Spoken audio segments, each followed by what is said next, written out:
Oh, that is my cue. Good morning, everybody. Ben and Woods, 97.3, The Fan. I'm a little bit frazzled. I've been up since 1:55 this morning. It is 6:01. Why?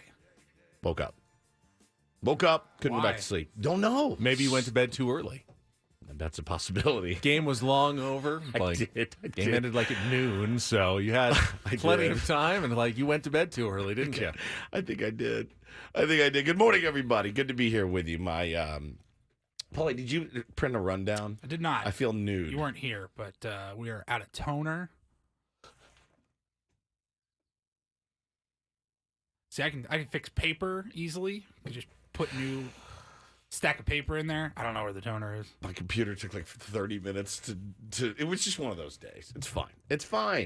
We got to just keep it from spiraling out of control. I'm Woodsy. That's Paul Reindl, the executive producer, not the copy machine fixer. I did fix your computer. You did fix my computer. Yeah, you restarted it. And Ben Higgins is your friendly neighborhood sports anchor. Good morning, Benjamin. Good morning, everybody. Everyone's just trying to keep it together. It a little bit affected by the terrible game yesterday, the absolute torturous game that was. But it's just been a week, man. I got a sick baby at home and car trouble. Ben's been driving me to work every day. And it's just been one of those not so great weeks. I was always carpool guy in high school as well. What do you mean? Like you drove a lot of people? Well, we had a long drive. Like when I went to Torrey Pines High School, we lived all the way by Encinitas. So it was like a 20, 25 out in the country, minute drive. as you said. And when I turned 16, I was lucky enough to have a car. But many kids in my general vicinity who went to the same school did not. And they needed a ride. And their parents had become weary of transporting them that, 20, 25-minute drive and back round trip every single morning to take them to school. And once they realized a neighborhood child was able to drive them, those arrangements were made. Now, these were not my friends or anyone I actually really even knew. I many days would pick up like I was a bus, just picking up kids I didn't even know. The bed bus. They'd just be waiting on the side of the road with their backpack you're and their effing lunch. Kidding. And I would pick them up. They get into the back of my Ford Explorer. And you are effing kidding no, right I now. I was carpool Ben for about 2 years at high school. Every day that I'm with this man, I learn something that I go, my brain explodes.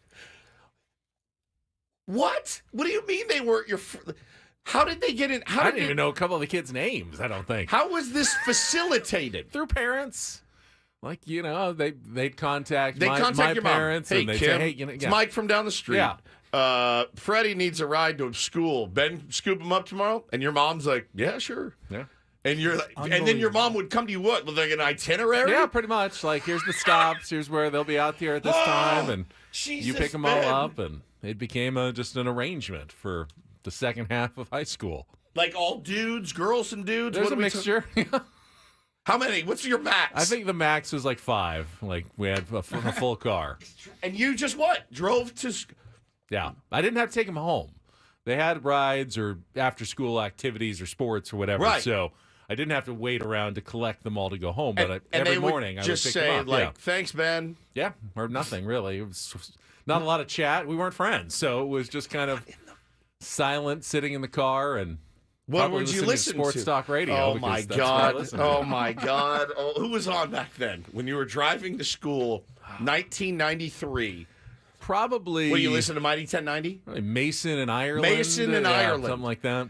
Were they local? They were. They've been up in LA for a long time, but back then they were doing the full Southern California, the Mighty 690. Okay, Mighty 690. Deal. You're driving in. I think for a while, then it was the old Chet 40, the Loose Cannons a while we're in the morning. Sure. So we'd listen to those. So you're driving in, you got a couple girls and 3 dudes in your Explorer. Yeah. And you're just you're listening to, who was the head coach in 93 of Chargers Talk? Because that's what it was. Yeah, probably a lot of Chargers talk. Was it Marty? No, this was before Marty. This would have been this would have been Bobby Ross when they were good. A lot of Chargers talk when they went to the Super Bowl. Oh, yeah. When did they go to the Super Bowl? It was... That was 94. 94. Yeah. Okay, so Bobby Ross. The year after we graduated high school. Yeah. Yeah. But they were kind of in the build-up. 92, I think they made the playoffs as well. They were kind of starting to get good. Dan Henning, yes. I am fascinated by him. I'm fascinated. Yeah, James. But in the it chat. wasn't any of my siblings because my brother was 4 years younger than me, so we never went to high school Never at went the to the same same time. school. So it was not my own siblings that I took to school. Yeah, somebody said ass, gas, or cash. Nobody rides for free. But sounds like Apparently everybody. they do in my Did you car. get any gas? I think my parents always took care of me, Right. knowing that, But hey, did you you're get- doing this for did you get everybody. But Any ass? no. Ass, gas, or cash. Nobody rides for free. Apparently, that the rules don't apply in Encinitas, California in 1993. Everybody rode for free. I did carpool, but I got my driver's license late. By that time, all my friends had their license, and we had our own cars. But I had a buddy that, Chad, lived down the street, and he had a maroon minivan. And he would pick up, there were like 6 of us, and we would ride to school together. But we were friends. We like all played ball together. We lived in the same neighborhood, so we grew up playing ball and street hockey and basketball and football. I can't imagine my mom saying to me, all right, you got to pick up 6 kids on your drive in. And you're like, all right. The most affable, easygoing human being on the planet is my radio partner. And I'm grateful for you, and I'm happy to know you because these stories, if I put it in a movie, people wouldn't believe it. They would not believe it, the stories of your life. Do you ever ride a bike? No, never rode a bike. What? When did you grow up? You must have grown up in the 30s when they didn't have bikes. No, grew up 80s, 90s. Never rode a bike in Southern California. Did you listen to Van Halen? No. who? Yeah, who? My man is just the most. You are. What was the Dos Equis? You're that Dos Equis guy. The most interesting man in the world. That is just incredible to me. Incredible. You're amazing. Jocelyn in the chat says, guys, did you hear that dude call into the Elo and Gwynn show saying, hey, Higgins and Woods? I did. I was driving to You work did? yesterday. Somebody DM me. I was like, I and didn't they hear it. called, and he goes, oh, yeah, Woods, Higgins, love the show. What? Chris is like, yeah, no, that's not us. That's our morning, guys. We'll say hi for you, but no, we're the, it was Scraby and Gwynn at the time, or Chris at the time. Yeah. But yeah, I guess he assumed that we're just on all day. Man. 6 a.m. until the Padres game in the evening. It's 6A to 6P. just Ben and Woods all day long. Feels like that today. We've got our round table presented by Round Table Pizza. That's coming up right after the program today. And it just, though, you know, those days, it always happens to me too. If like we were getting out early yesterday, got a great night's sleep. Like felt great. I'm like, we got a short show. And today with a long day, I get up at 1:55 this morning and make some toast and some coffee, you know, read a couple things, go back to bed, listen to a 45-minute Jim Morrison documentary that just came out, audio thing, and I'm like, bro, what are you doing? Like I couldn't sleep, and then you're just staring down the barrel of a long day of a radio. But we certainly have no shortage of things to talk about, especially as it pertains to our local baseball team. Yesterday was one of those crap games that you could. It was the first time in a while I'd kind of felt, you know, like, oh no, this felt very Padres. It felt very, very Padres. I hate that. I hate that feeling. I hated everything about yesterday. Well, not everything.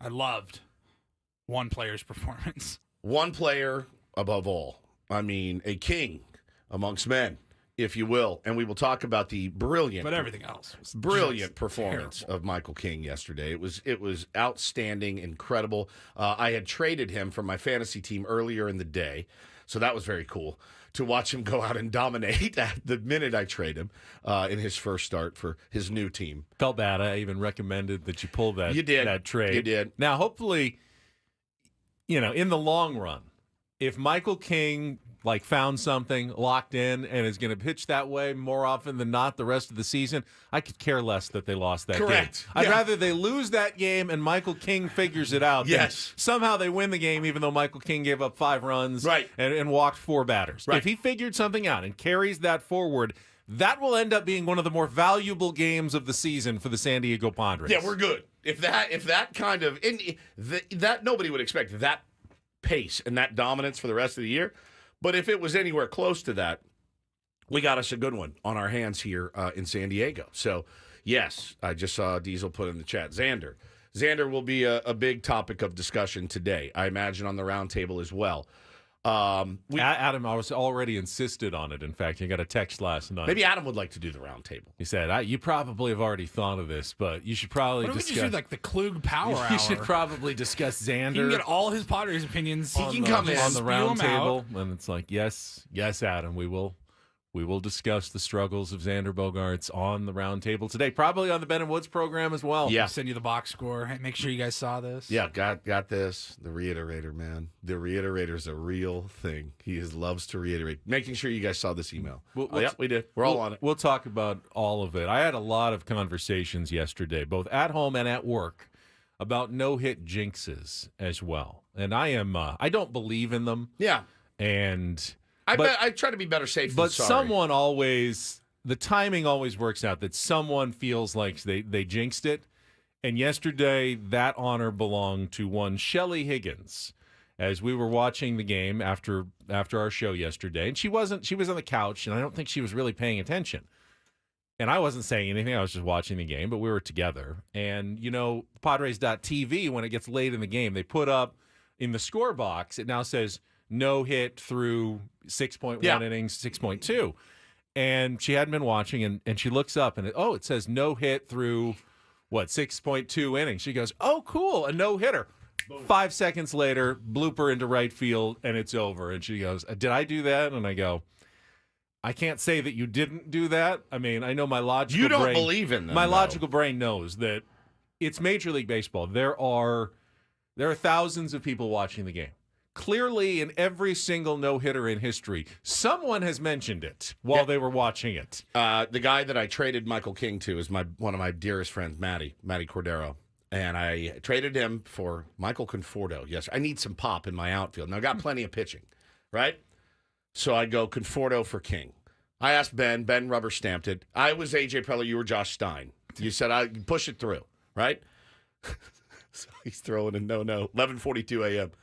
Michael King throwing no-no. I texted to him. He goes, wow, dude, you're a scumbag. I go, what are you talking about? He goes, I'm blasting you on Twitter. And he did. And I said, I was just letting you know. I was letting you know how your newest acquisition is performing. And he goes, I should have a no-no right now. I said, they're not going to let him. They weren't going to let him finish anyway. They weren't. Maybe they would have. He said, you should take hand-up accountability for the Pods loss today. I disagree. I think Mike Schultz would have let him go so? as long as he needed to go if he still had the no-hitter. He might have. I have some questions about that as well. 109 pitches? Yeah, I have some questions about letting that guy go 109 as well. And we'll talk to Mike Schultz tomorrow.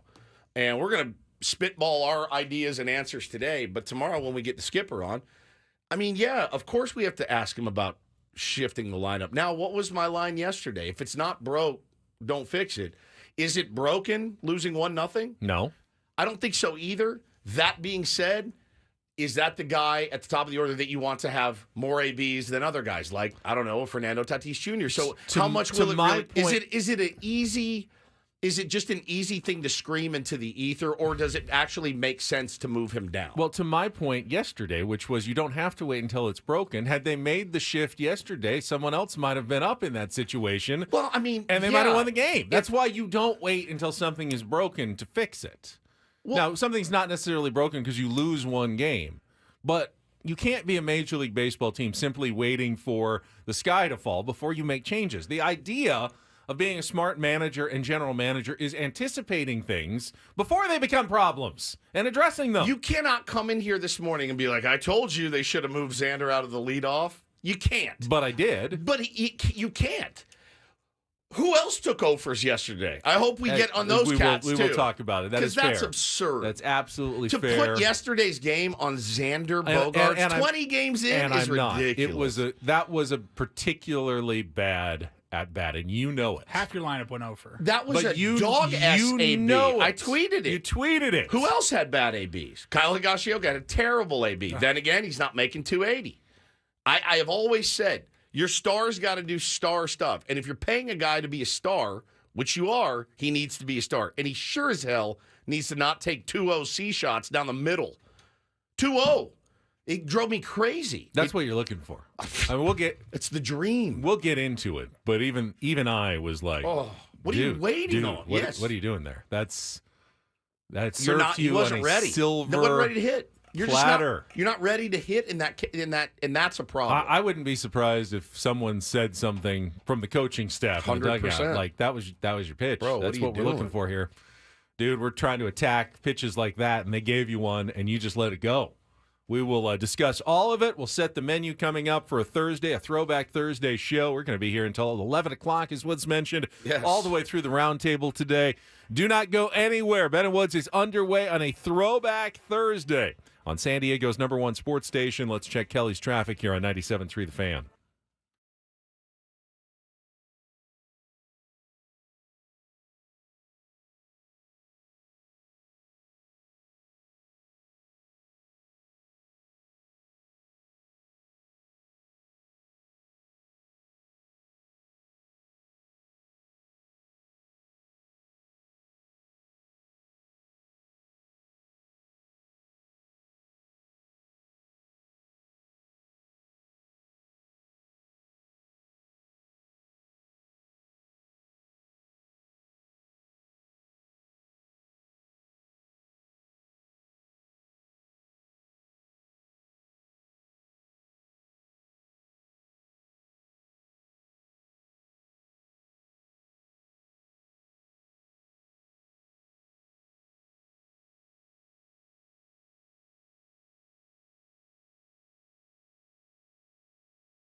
Coming up on the Ben and Woods program this morning, and get our Padres wrap-up at the bottom of the hour, and obviously it's going to include a animated discussion about the lineup and Xander Bogaerts' place in and after the 1-0 loss to the Brewers yesterday.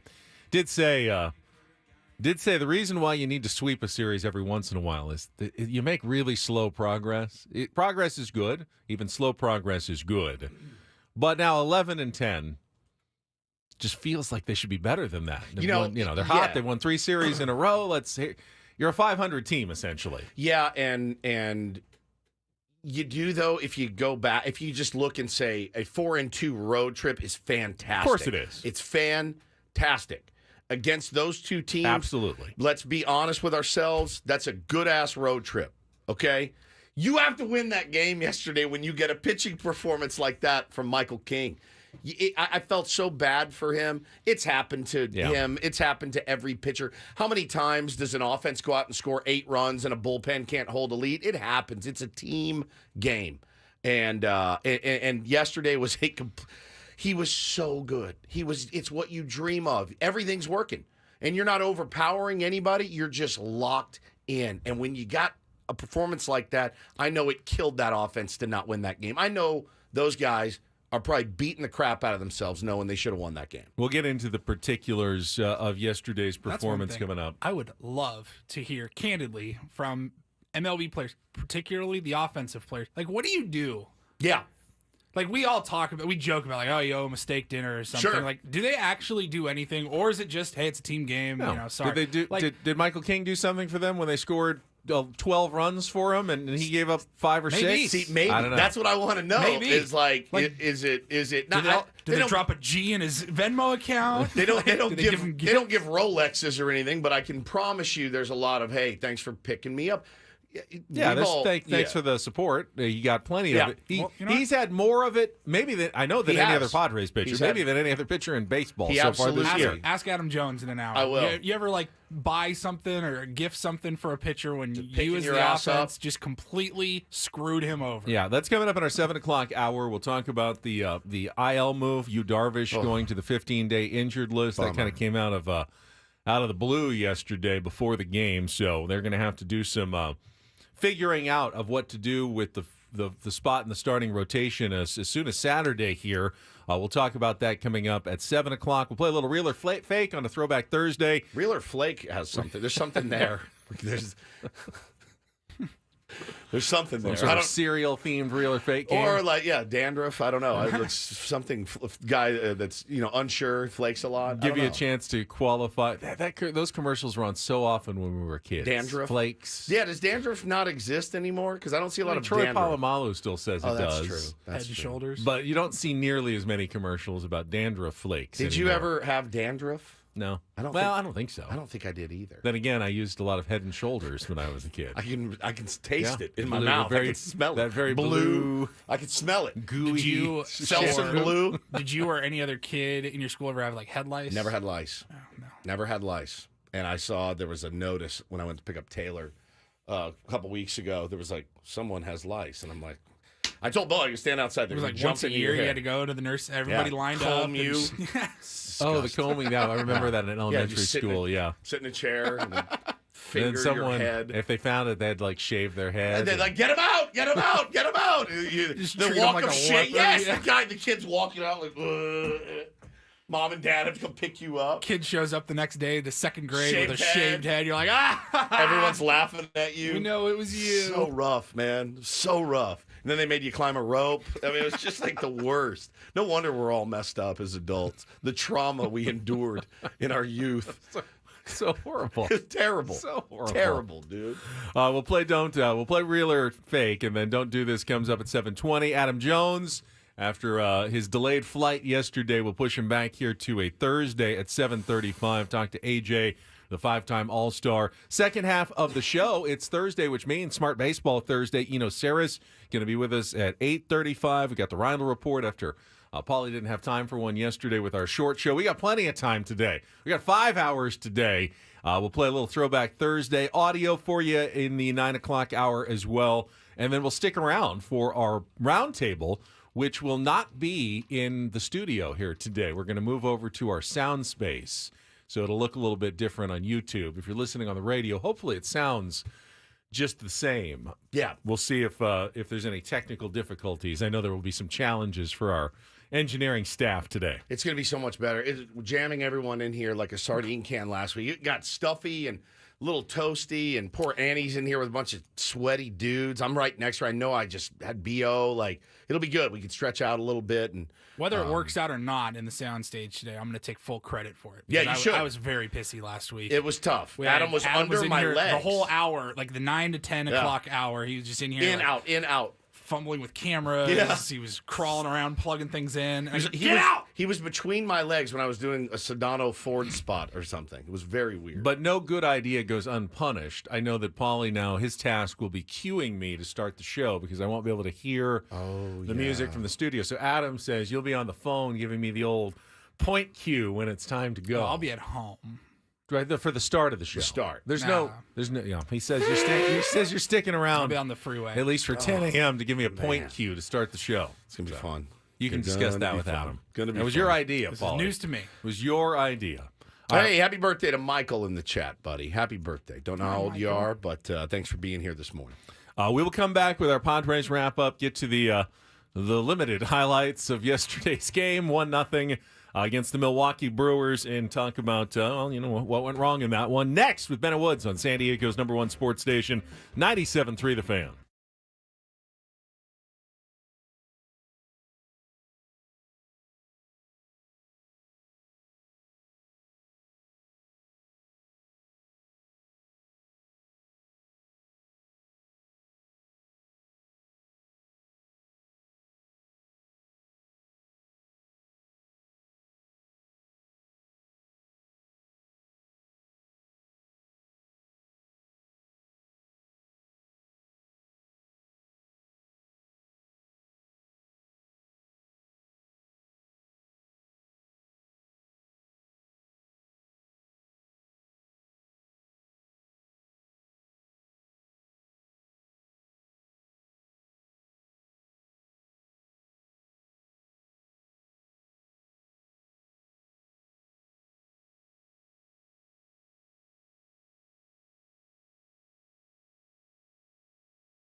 You know, the one thing about yesterday's game that I really couldn't get my noodle around entirely is I was so excited. Your wiener? No, my head. brain. Okay. I was so excited that the Brewers were skipping Freddie Peralta. 100%. Getting a bullpen game. Now I'm wondering, if Freddie Peralta had pitched, maybe the Padres score 3 runs and kidding. end up winning that game. Yeah, maybe like amp up your ABs a little Who more knows? and Or get more locked in. Peralta's just not having a great day, and they're counting on him for 6 or 7 innings, whereas the combination of the bullpen guys that they used, Bryce Wilson, and then he's good, man. The next guy who came in, and the other guy who came in after that. Yeah, then that other dude. Don't forget the one guy. And then him. And they were. I mean, you can't always just tip your cap. You can't. But we tip our cap. Hey, last year we said a lot. Hey, sometimes you just get beat. If it's Corbin Burns that just crushes you, you're like, well, it's Corbin Burns. If it's Tyler Glass now, you're like, hey, man, it's Tyler friggin' Glass now, right? But when you win those first 2, Benny, and they're gonna basically, these guys are big leaguers too. They've got good stuff, and you still got to put bat on ball. True. Sure, and they did that. They didn't K. It's not like he was K-ing a bunch of guys up. You know how many times the Padres struck out yesterday? 3 times. 3 times. That's unheard They're of. putting the ball in play. So and all those games that the Padres have had where they've been putting the ball in play, and they've been it's winning. finding holes and it's blooping into left field, and they've had some good BABIP luck. They didn't have any luck yesterday. The only team that had any BABIP luck, and it came on all 3 of their hits, was the Milwaukee Brewers. None of those particularly well struck. The best was the ground ball single off Wandy Peralta, but that's what he gets is ground balls. It's great ground he ball got guy. A 7-hopper right between third and short that scored the only run of the game. The only 2 hits that Michael King gave up, total, absolute, just BABIP luck shots. He had otherwise no-hit stuff and pitched great. We will go through the highlights and discuss yesterday's loss coming up in our Padres wrap-up right after this check of traffic on 97.3 The Fan. From the 97.3 The Fan Traffic Center, here's Kelly Danick. Traffic is sponsored by Tough Turtle Turf. Transform your lawn with ToughTurtleTurf.com. The Cordell and Cordell traffic cam still sees this crash on northbound side of the 5 before Civic Center. It's over to the right shoulder. Fortunately, no other problem spots at this time. I'm Kelly Danick with Ben & Wood, San Diego's #1 sports station, 97.3 The Fan. Tough Turtle Turf is your go-to for all your landscaping needs. Transform your lawn with our lush, low-maintenance proprietary artificial turf. And add style and functionality with our durable pavers and stepping stones. And so much more. Transform your lawn with Tough Turtle Turf at ToughTurtleTurf.com. It's a shame if they lose. Oh, a shame indeed. It's a complete crap. Oh, I did not like that. Here are the lowlights from yesterday's game. Are you kidding me? Boo. It's the Padres Wrap-Up, presented by Hamul Casino. With thrilling slots and tables and all the best rewards, Hamul Casino has all the fun you're looking for. Hamul Casino, fun above all else. It's not your fault. My King is dialed in right now. Next pitch, strike 3 call. Got him. Strikeout number 8 for Michael King. The Brewers have had 2 base runners on so far today, both of them by the walk. 1-1 pitch. Hot shot. Diving play by Matthew Batten. He's going to feed Michael King for the out. Oh, what a play by Matthew Batten. On a possibly special day, you always have to have a play like this. Again, the 1-2 offering. Little looper heading towards right field, and it's going to fall in for a base hit. The no-hit bid has been broken up with 2 outs here in the 7th inning. A little looper that fell into right field. No chance for Fernando to get there. And as soon as it left the bat, you just felt your stomach drop, knowing that something special had just been spoiled. Bryce Turang at second base is his responsibility. Ground ball through the left side for a base hit. Turang is going to score. Here comes the throw. It is not in time. Hit for a slide. The Brewers have a 1-0 lead on the single by Blake Perkins. Iamps comes set. The 3-2 pitch. Swung on, line drive towards center field. Could be playable, though. Reaching over is Perkins, and he'll make the catch for the final out. The Brewers hang on for the 1-0 victory to salvage the final game of this 3-game set.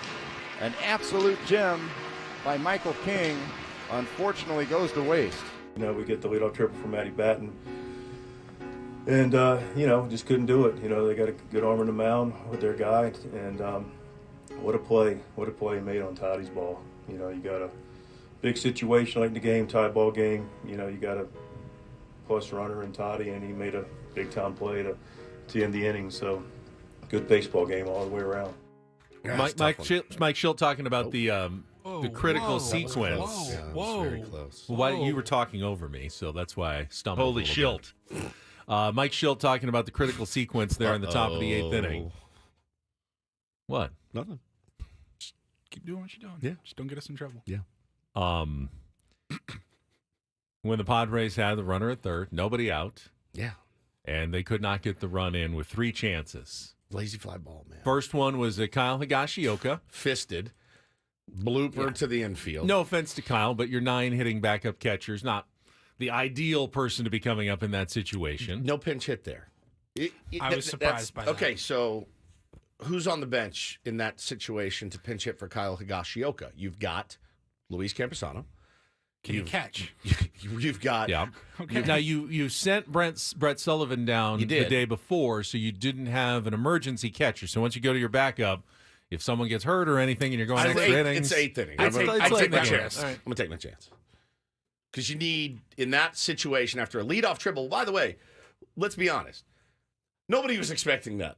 So you've been given the gift of Matt Batten slicing one down the line, legging one out for a triple, and all you need is a lazy fly ball. Kyle, and I like Kyle Higashioka a lot.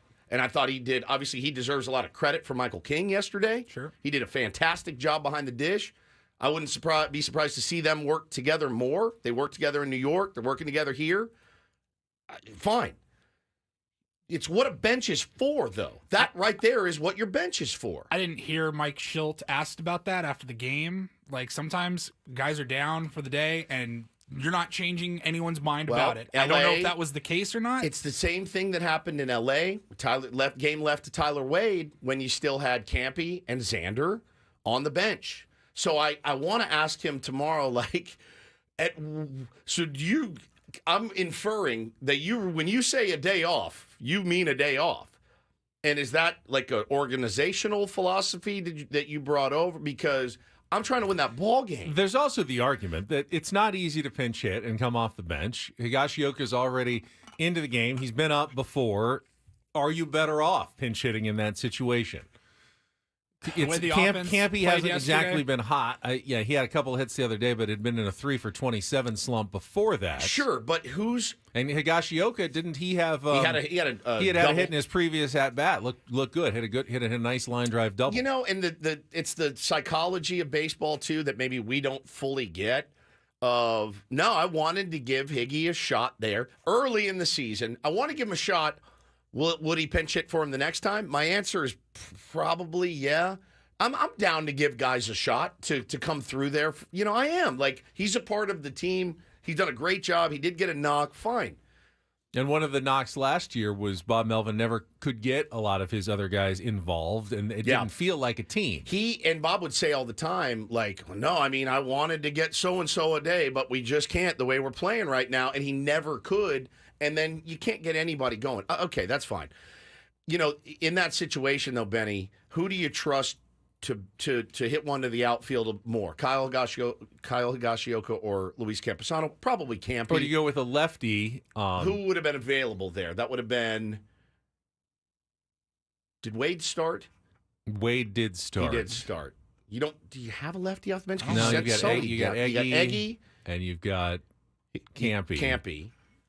And who else am I missing? Sugar? Cronenworth's out. Crony's out. Crony's out. If Crony was available to swing, maybe you go there, but maybe he's not. Yeah, they wanted to give him that day off. That definitely limits your bench when you've got a guy who's hurt but not on the IL and not replaced. No, Satan Blowfish says, did Bomel really have issues pinch hitting? No. What he had issues with was not running out the same guys every day. Like, remember, because he would tell us all the time, I wanted to give Tatis a day off. I wanted to get Manny off his feet. I can't. We're not playing good. So those guys need to be in the lineup, and the game got away from us, and blah, blah, blah. Like, I remember in like late April last year, he's like, yeah, we'd love to give Soto a day off. Yes, they were grinding How many through. did Soto play? 162. Yeah, and remember, the game is tied. You're not sure that it's going to be over. You may end up going and playing extra innings and need more of a bench that's already a little short. I think there's a lot of ways to look at the Higashioka at-bat, but he pops up into the infield, doesn't get the runner home. Next at-bat is Xander Bogaerts. And this is the one that I think fans focused in on the most for good reason. Xander jumps ahead in the count 2-0 in a hitter's count. And with the Padres' philosophy early in the season, being aggressive, looking for your pitch, you got to be looking for a fastball somewhere, around the middle of the plate on that pitch. And he got exactly that. And if he throws you a slider that you miss, okay.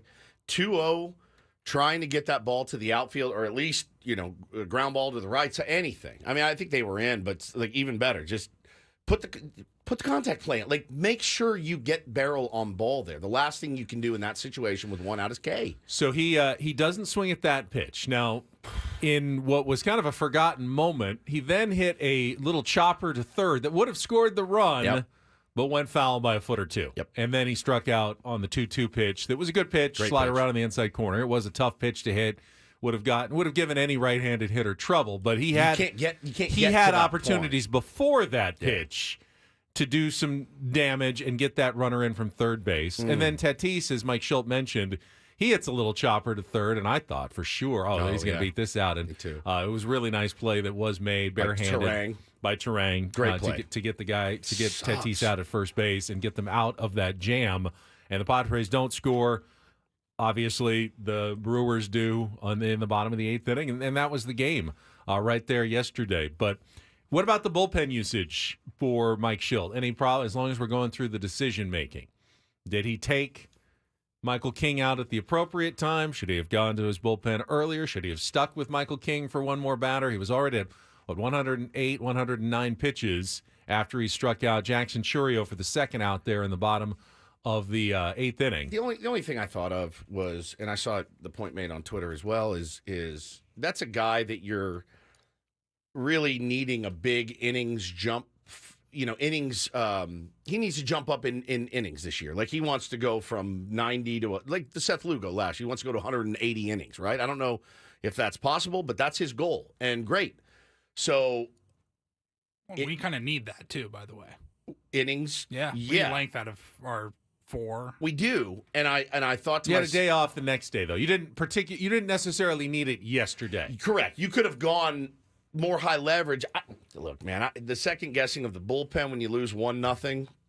Give me a break. It's hard to argue with the Wandy Peralta usage. Correct. There. You need a ground ball. You got a ground ball. You needed an out, and opposing right-handers were 0 for 22 against Wandy Peralta this season. I just was like, man, we're going to run this guy out there for 109 pitches. I was surprised, and I think now he barely pitched out of the stretch. Barely. Was in a good rhythm the whole time. 100%. Sometimes 109 pitches only feels like 70 or 80 when you're really just cooking and cruising. Now, he did have a no-hitter. That probably adds a little stress to some of those pitches as well, but you can make the argument. And I am curious whether if he had still had the no-hitter, how long would Mike Schilt have let him go? Here's a little bit of Mike Schilt's post-game yesterday. Gosh, man, he was throwing the ball good, and but he was starting to get to that point. And, got the strikeout in Chourio, and, clearly the decision we made, Wandy hadn't given up base hit to a right-handed hitter all year, and didn't work out. Got to that point. Yeah. It was a tough one to stomach. It was, and they've been playing so well. I'm hesitant to be so hard on them, but again, you feel like an opportunity slipped through your fingers, and you weren't asking for a massive comeback. You weren't asking for, something spectacular, right? You're talking about a guy that's your leadoff hitter that makes a lot of dough, and he's staring at 2-0 down the middle when you need a lazy fly ball. I know it's easier said than done, but that's why I feel like if you score in the top of the seventh, then before they score, I think we win 1-0. I think we win 1-0, and I think maybe then, Ben, if you do get that run across and get the lead, I think then you're maybe you see Schilt be a little more aggressive with the day off today, and give somebody a clean inning and go after it then. And but yeah, it just wasn't to be yesterday, and it sucks, man. It really, really sucks. You feel like we're hearkening back to, and I hate to keep bringing up last year, and I don't want to do it anymore. But when you can't get those runs in, they're so precious, and just you're not asking the world of your guys to go out and score one run there with a leadoff triple. Not as bad as last year, obviously. They've had many more good moments already, but still, just 3-3 in those one-run games. There's been certain games, couple in San Francisco that you lost 3-2 that you felt like absolutely were there for the taking. Couple of instances where you didn't come through, and you're not going to always come through with runners in scoring position. It's not going to happen every single day. Every baseball team has days like this one yesterday. Just stings a little bit more when you're playing well and you had a chance to sweep, and win 4 games in a row, which was something that was a bugaboo last year, and hopefully doesn't ever get to that point this year. I heard Chris say in the afternoon, I predict they will get a 4-game winning streak next week when they go take on the Colorado Rockies. Now, Coors Field is a house of horrors. The Rockies are very bad. He's a little more brave than I am, man. Holy cow. Now, Chris has actually been a longtime Rockies fan, so when he says they're bad, I trust him that he knows that they are really, really bad. It does not matter, though. In that, if you feel like one game's going to be kind of crazy and weird. If you go into that series as a Padres fan any bit confident, I have to have you looked at psychologically. They're the games I'm most nervous about so far, and that includes the games in LA. I'll be watching those Rockies games more intently because you need a sweep. Like, you have to sweep that team, but that place is such a hellhole, and it has been for our team in particular over the last many, many years. One thing that the Padres are doing worse this year than last year, and it goes along with something they're doing better. They are striking out way less, which means they are hitting into double plays way more. Yep. And they actually hit into 10 double plays on the 6-game road trip. And again, it was a good road trip. 4-2. You win 2 series against 2 playoff contending first-place teams. It's a really good road trip. That is a lot of double plays to hit into. A couple more yesterday. They had 4 in that game. They beat the Dodgers on Sunday.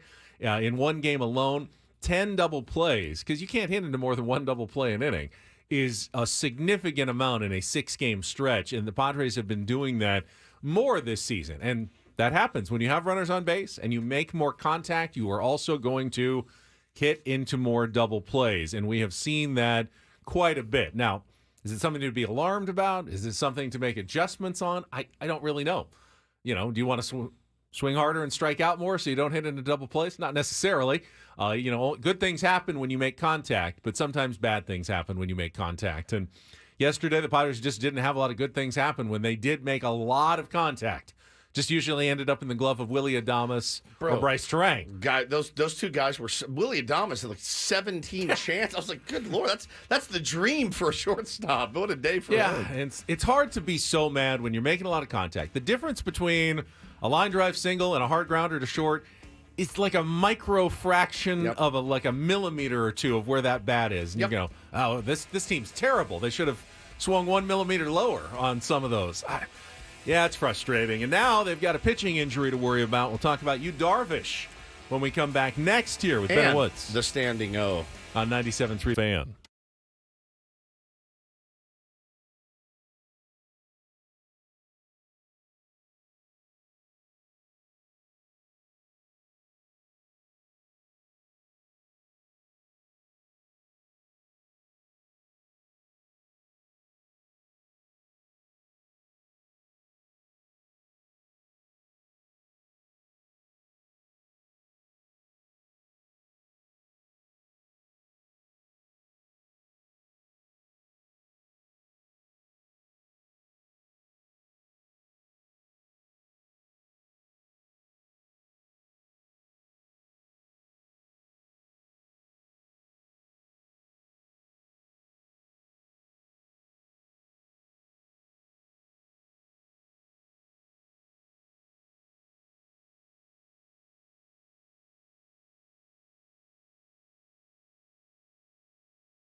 Have no fear. Logan Gillespie is here. Welcome back. It is Ben and Woods. Padres making an IL move yesterday before the game, placing Yu Darvish on the 15-day injured list. Remember the change they made a couple of years ago? Position players can go on the 10-day IL now, but pitchers have to go on the 15-day IL. Our buddy Mark tweeted me yesterday and said, does this seem right for a strained neck? And I was like, they don't have a choice. Right, you got to go. It's retroactive to the 15th, so he'll miss essentially 3 starts. Is it 3? Pretty much, yeah. Three starts coming up, and it's a bummer. Said he was dealing with it in the game against the Dodgers on Sunday. Just had the one bad inning, gave up the home run to Max Muncy, the 3 runs, but said it was an issue. Padres made a move. There was no hints like it was coming. It was a total out of the blue surprise. But thanks to our extensive Logan Gillespie coverage in spring training, you know what you're getting with Logan Gillespie. Totally. Did you remember him at all? I didn't. I really did not. I didn't either. And I will be honest. You guys don't remember? I said to Ben, well, what were you doing all these prospects we're talking about. All right, here are the pitchers they're going to bring up. Well, remember, I was very ill, Paulie. Maybe we had covered it when I wasn't feeling well there towards the end. A lot of names. I mean, we had a lot of names. Pitching names on our radar all spring. He was not. I mean, there's mentioned. They sent down Randy Vasquez and other Estrada, relievers. Estrada, Alec Jacobs down there. If you're bringing up a reliever, lots of names were discussed. There's your up and coming prospects. There's Robbie Snelling. There's Adam Mazer. There's Jackson Wolf now down there that they got back. I don't remember the name Logan Gillespie at all. Which is a bit concerning. It is. Little and again, like it's one of those things where you're like, nobody knows anything. You can speculate all we get paid to sit here and talk out of our ass. I thought, well, maybe he's the hottest guy in AAA. He must have like a 0 ERA. No. It's about 9 No, ERA. it's like 9. Yeah. Well, it means nothing down there. He's on the 40-man. Right. That helps. That helps. I don't know. So they did not need to call up a starter yet. Right. For Yu Darvish until Saturday at least. Ben and I totally thought yesterday was he with the team yesterday? I'm not sure. I would assume he was. But we totally thought, we speculated, this is an easy call.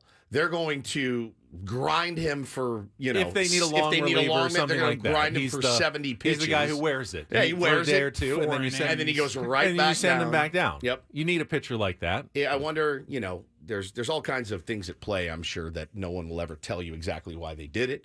But if, you look at it, when is the next time we need to figure Saturday? So it's coming. Now, you could, with the day off, move up Joe Musgrove and Dylan Cease, and they could pitch on 4 days rest, and you wouldn't need anyone until, I think, next Monday in Colorado. So if you wanted, like Johnny Brito, who pitched on Monday, did he, or Tuesday? Yeah, a couple innings. If you wanted to give him an extra couple of days and make him start and see if he could go a little longer, you could do that. Or you just go a bullpen day on Saturday. Or you can send Logan Gillespie down and call up an actual starting pitcher for Colorado, Saturday though? as well. Or that's against Toronto. That'll be against Toronto on Saturday. So there's a number of different options. Do you have a preference of what you would like to see the Padres do for that game on Saturday against the Blue Jays where Yu Darvish would have started? Honestly, does Friday's results change anything? Probably a little bit. You have to kind of wait. Yeah. See. If you used a ton of your bullpen on Friday. Yeah. If you get that first win, though, like maybe that changes. Who's on the bump Friday night? Waldron. Okay, against Toronto. He'll give you 5, maybe 6. And perfect dream. Yeah, he's going to give you 5-6 innings, and then you win the first game. You save Brito and Morihone, and they can go 5 or 6 combined together, hopefully, and get you through Saturday, and you're already one start into Yu Darvish's IL stint. Or do you call someone else up? I don't know. So you go to Colorado on Monday. Yeah. No days off next week. 4-game series. And so that's the funny one is like you're not going to look past the Blue Jays, right? You're not going to. They're a good team and potentially playoff team, and you can't look past them. That being said, I'm also thinking about that set in Colorado and who do I want to? Do I want to throw Joe Musgrove in Colorado against the Rockies where the slider doesn't slide as well? Do I want to throw Dylan Cease? You're going to have to. Well, you played 4 games there. You're going to have to use one of those guys. You're going to have to use most of your guys when you're up there. Do I want to put out, do I want to do a bunch of bullpen days when I'm in Colorado? No, I don't. I just don't know how to manage. It's such an X factor in the season playing a 4-game set in Colorado this early while you're still trying to figure out your bullpen, and now you've got injuries to worry about. So, Ben, I have no earthly idea what they're going to do, and I do think it's dependent a little bit on what happens this week. I mean, even in Colorado, the Rockies have scored 3 or fewer runs in half of their home games this year. Hasn't exactly been a house of horrors all this season. I mean, I don't even know why you would put it out there. It's this team in particular in Colorado. Look up the record in the last decade. It's like staggeringly bad, and we've had good teams. It is, but this is a different team, and this is a different Rockies team as well. Okay, just telling you. There's something in that air that just doesn't.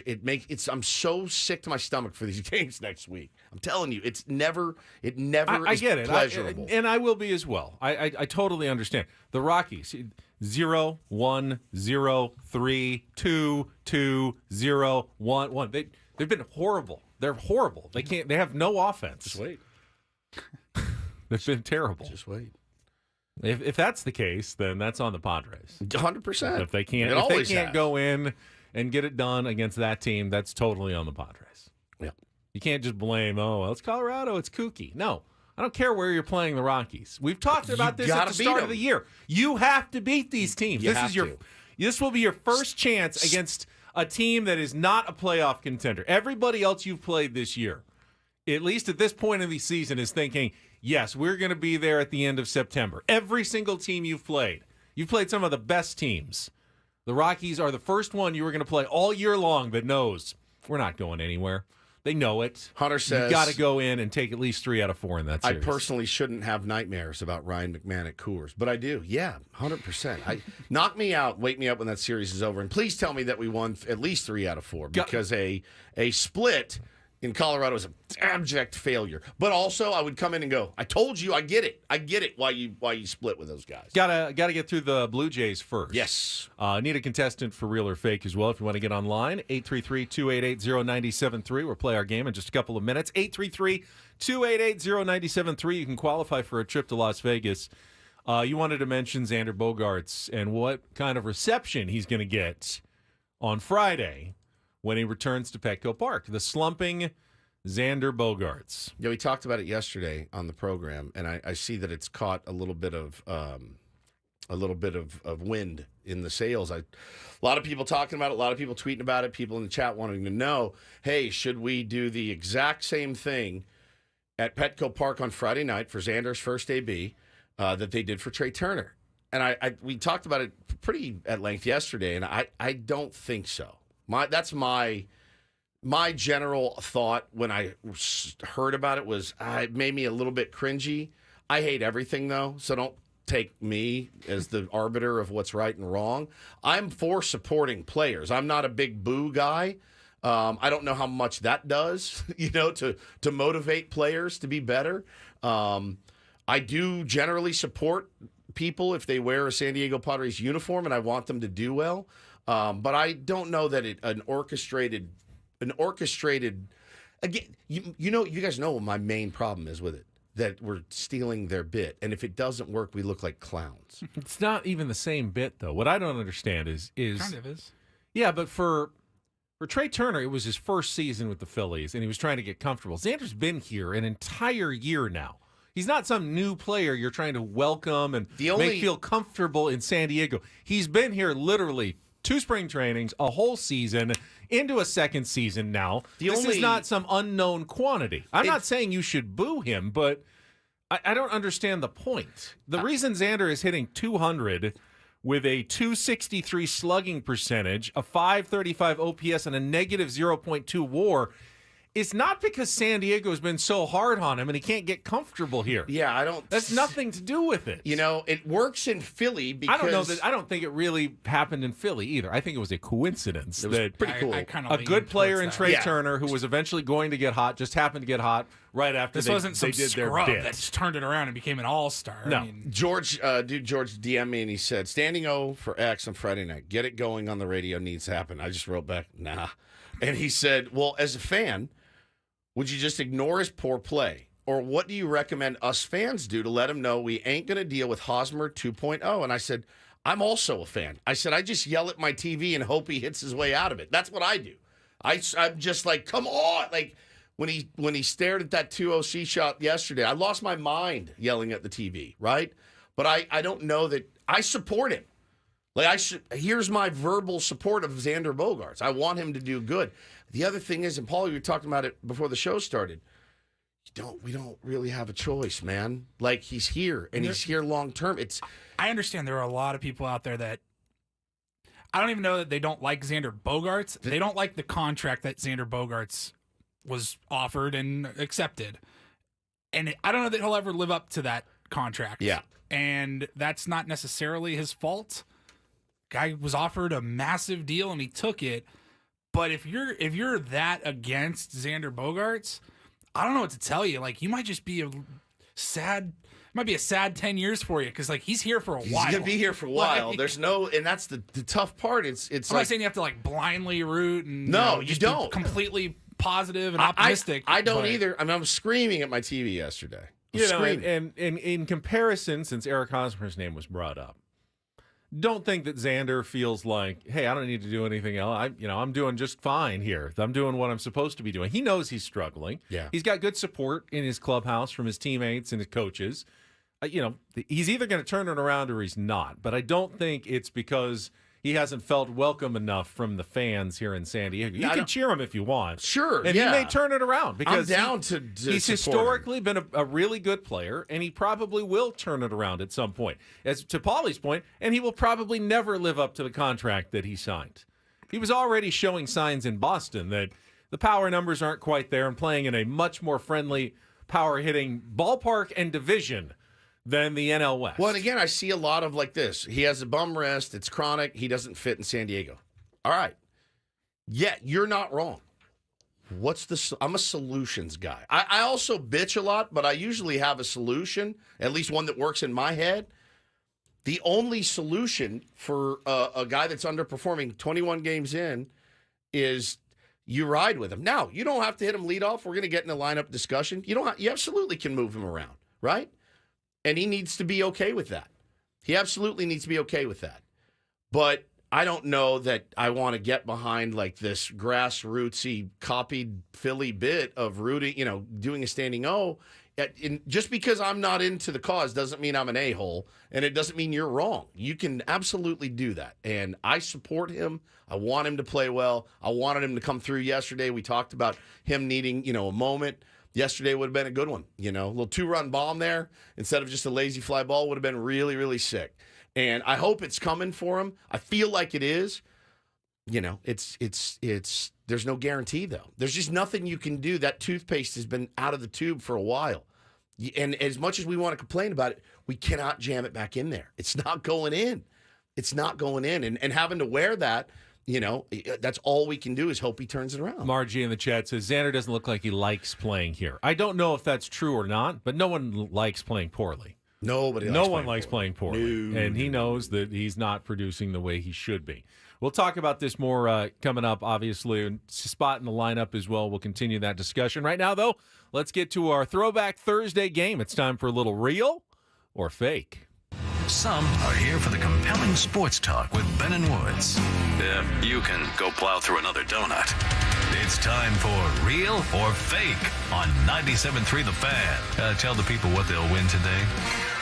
Let's tell Bill what he can win today. Bill, are you there? Yes, I'm in. All right, you're a contestant today on Real or Fake, and if you can get 4 out of 7 right, we will put you into the drawing for our grand prize trip to Las Vegas for a 2-night stay at the Westgate Las Vegas Resort and Casino and tickets to Kool and the Gang performing at the International Theater. You can get your tickets now at Ticketmaster. Here's how the game works. We will give you a category. You just have to separate the real from the fake. Woods can help you out if you'd like, and we'll see how you do. You ready to go, Bill? All set. All right. Since Woods just took his kids for chicken wings at Hooters last weekend, should be very helpful for today's edition of Real or Fake. I will name a wing, sauce, or rub flavor. You tell me if it's a real flavor available on the Hooters menu or a fake I have made up for today's game. I got you, dog. Here we go. You ready? Yeah. All right. Sounds Round good. number 1. Real or fake Hooters chicken wing flavor. Chesapeake. Real or fake? Chesapeake. What do you think, Wood? God, that's ringing a bell. What do you think, It's Wood? ringing a bell for me, man, to be honest. I'm going to say real. Don't quote me. Real. Real. Okay, He's real. quoting you. He's quoting He's you. quoting you. And he And- is correct. Little Old Bay, Maryland, Chesapeake style. All right, that's 1 correct. You need 3 more, and you will win. Round number 2. 3 Mile Island. Real or fake? Hooters chicken wing flavor. 3 Mile Island. I'm going to use you again, Wood. It's real. Real. He says real. Real. That Real. is correct. Yes, they bill it as Buffalo for the stupid. Like really, for the stupid. really It's hot. really hot, yeah. All right, that's 2. 2 for 2. You are killing it here. All right, round number 3. General Tso's. General Tso's. Wood. Fake. Wood says fake. Fake. He has not led you wrong so far, Bill. Wrong. That is Did fake. not That see is that. real. Damn it. Sounds good. Yeah, it does. All right, that's still 2. We go to round number 4. Daytona Beach. Daytona Beach. Real or fake? Chicken wing flavor. It's real. Wood. It's so, Real. yeah, they're Daytona. This better not be a trick question because there's Daytona wings 100%. I didn't see them called Daytona Beach, but they are real. Real. I'll stab him. Real. I'll stab him if this is a trick question for you, Bill. Okay, thank you. I'm kidding. I'm kidding. Oh, I'm you kidding. I'm bastard. kidding. It was It's real. real. It's real. I just Yeah, wanted you to bro, Sweet, hot, and grilled. They are. I was just maybe Have you thought had you'd those throw ones? something at dude. me. You like those We ones. got to go. All right. You. I'm telling you, we're gonna do a show lunch at Hooters soon. All right. How did you gain all the weight? We went to show lunches at Hooters many times. All right. Going well so far. All right. Bill, hot honey. Real or fake? Hot honey. I'm going to say that's real. You going to say that's real? I would say fake. Oh, Bill, are you locked in? Yeah. He's locked in with real. Oh, he's right. The win. That was all real. I got them all real. I thought he right was there. doing a Petco Park bit because they got the hot honey chicken They sandwich. do, but they also have them at Hooters. I didn't see that. Oh, how about guava lime barbecue? Fake. That is fake. Carolina Gold Strike. I think I saw Carolina on there real. No, fake. No, fake. It's all right. Bill wins. He is in the Guava, drawing. by the way. I would do guava lime. That sounded good to me. Guava lime. Made that one up completely. All right. Kind of sticky sweet, but with a tanginess. Daytona It could be a wings. chef. The We gotta Daytona go. wings sound the best out of all of Bro, those. they're so good. So good. All right, let's hit it. Bill, next stay week. on the line. Paulie will get your information during the break. Congratulations on a well-played game of Real or Fake. I know we're late. We're watching the game last night. I can't remember who was playing. We were watching the end of the game, Bo and I. Behind the catcher, Hooters. He goes, does that say Hooters? I go, yeah, it says Hooters, man. Advertising works. Recognized it. It does. All right, we'll come back with a little don't do this when we return. I've got to do this that is Good pretty, audio. Pretty elite audio. You guys will like this a lot. Absolutely. All right, that's a relief pitcher, right? Yep. Yeah. All right, it's coming up next with Ben Woods after traffic on 97.3 The Fan.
Don't do this. This brought to you by the Craft Taco in Sorrento Valley. Craft Taco has some of the best quality tacos in all of San Diego.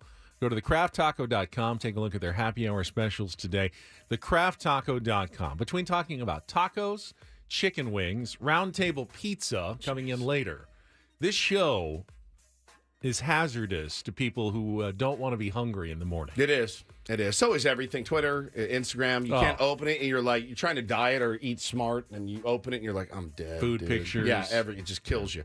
All right, I'll get us going today. One of the bigger stories that came out yesterday, Caitlin Clark doing her introductory press conference for her new team in Indiana. Did you see the Nike deal that she's got getting to? Or massive getting deal. an 8-figure Nike deal. And everyone's going, why is she leaving college? She's making so much money.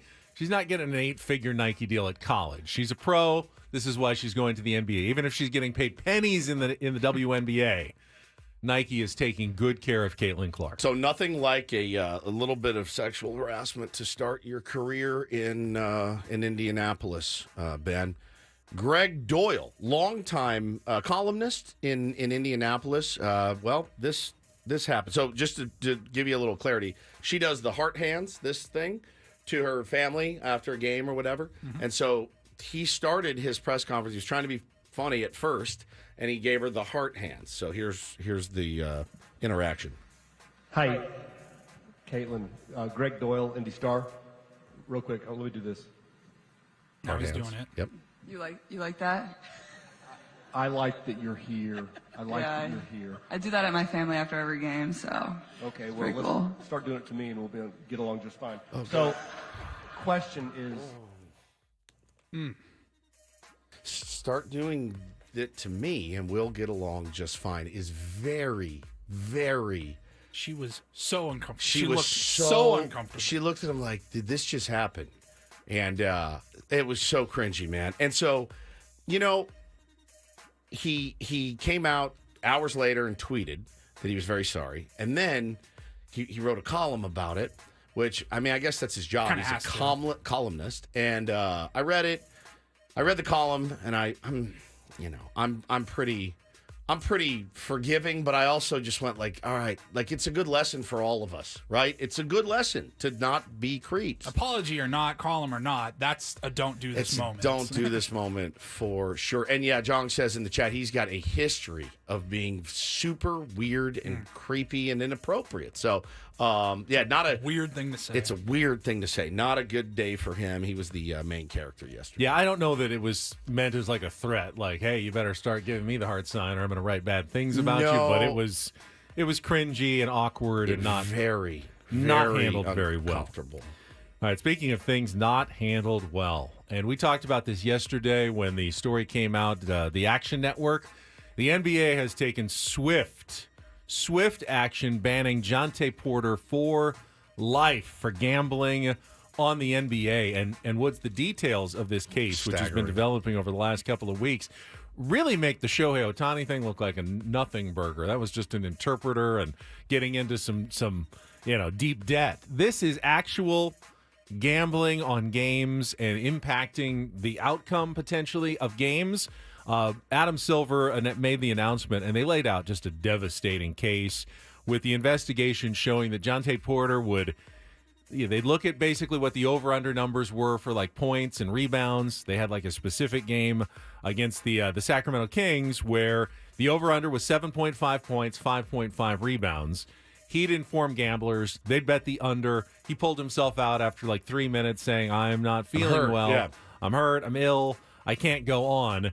It got pretty obvious, though. They even froze. Like one game, a guy bet $80,000 to win $1.1 million, and they go, this is not okay. And this sparked a lot of investigation. But as they've gone through, he placed bets on NBA games. He bet against his own team.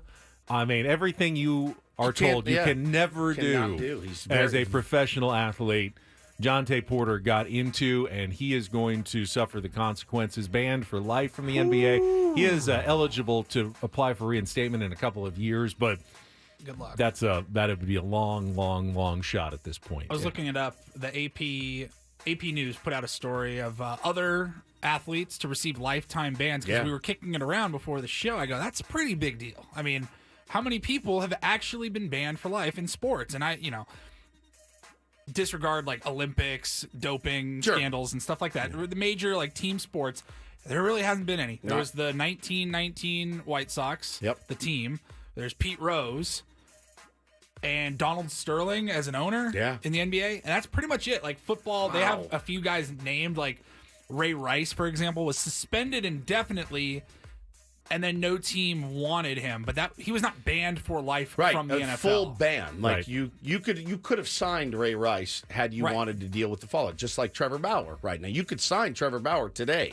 He's not banned. There was Tim Donaghy, not a player, Yeah, but an official. He was fired. I don't know if he's officially banned for life. Well, I'm sure he can't ref again. Now, people are going, this is, the gambling, the websites and everything. This is a real problem. Now, it was a problem with Tim Donaghy. It was a problem with Pete Rose. Those existed Problem with the White Sox in 1919. Those existed long before. I don't think the Black Sox had, FanDuel loaded on their phones. It's always been an issue. then. Now, again, you can always make the hypocrisy claim and say, you're taking money from this, and there's some merit to it, I guess. There's some merit to it, but it's a little hypocritical. It's a little hypocritical, I think, but I also like that's not going to go away. That's the thing. I don't think it's hypocritical. I really don't. Every sports entity, including myself, has relationships with sites where you can legally play and wager money somehow on games. But it's on you as personal responsibility to know what your rules are, what your responsibilities are, and whether you can manage it or not. If we didn't let anybody do anything that harmed them, there would be no smoking, there'd be no drinking, there'd be a lot of things that just wouldn't be allowed. But as adults, we allow you to do some things that aren't necessarily always the best for you, but it's up to you to have the responsibility and the restraint to know what's okay and what's not. Well, it's such a dumb play by him. He could have made so much more money playing in the NBA. All right, I'll get us wrapped up here for doo-doo this. DD Mega Doo-Doo. Pete Fairbanks, the closer for the Tampa Bay Rays, did not have a good night. Coughed it up, and one of the better post-game interviews you'll hear from a closer that just blew one. Was it just a matter of command, location, selection, anything specific?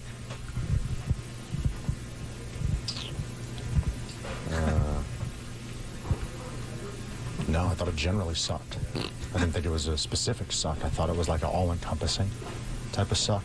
So, we're going to try and rectify that. But for right now, I'm going to be pretty pissed about it. Pete, where do you kind of go from here? Is it looking at tape? Is it going through mechanics? Where do you kind of go from here? You tell me. I've tried that.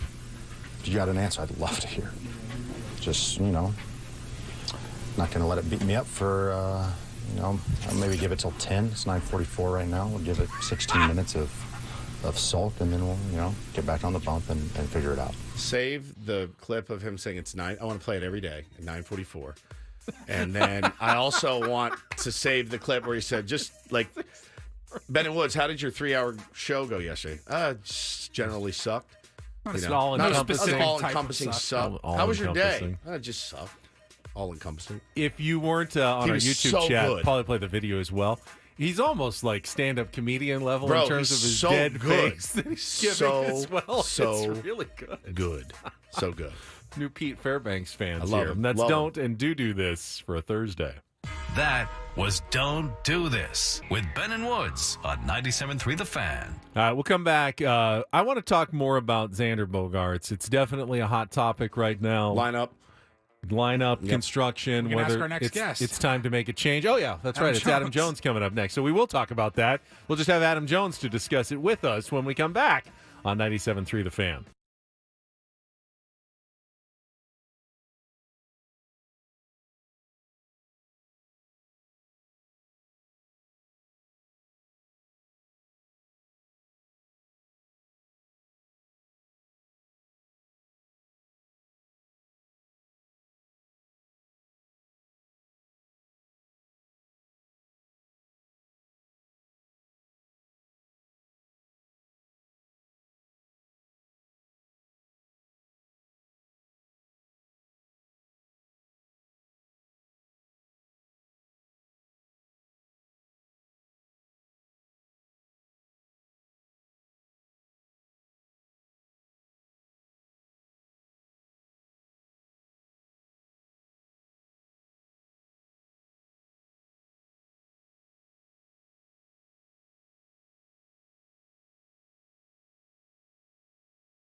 Just a reminder, Padres expecting large crowds this weekend when they welcome the Blue Jays to town. Very limited tickets are available for the 3-game series. You can visit Padres.com/tickets today. He was on a plane yesterday, but Adam Jones will join us right after this check of traffic on 97.3 The Fan. From the 97.3 The Fan Traffic Center, here's Kelly Danick.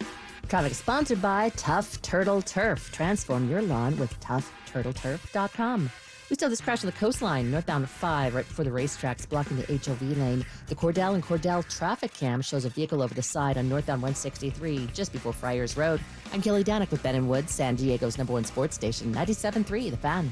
Tough Turtle Turf is your go-to for all your landscaping needs. Transform your lawn with our lush, low-maintenance proprietary artificial turf. And add style and functionality with our durable pavers and stepping stones. And so much more. Transform your lawn with Tough Turtle Turf at toughturtleturf.com.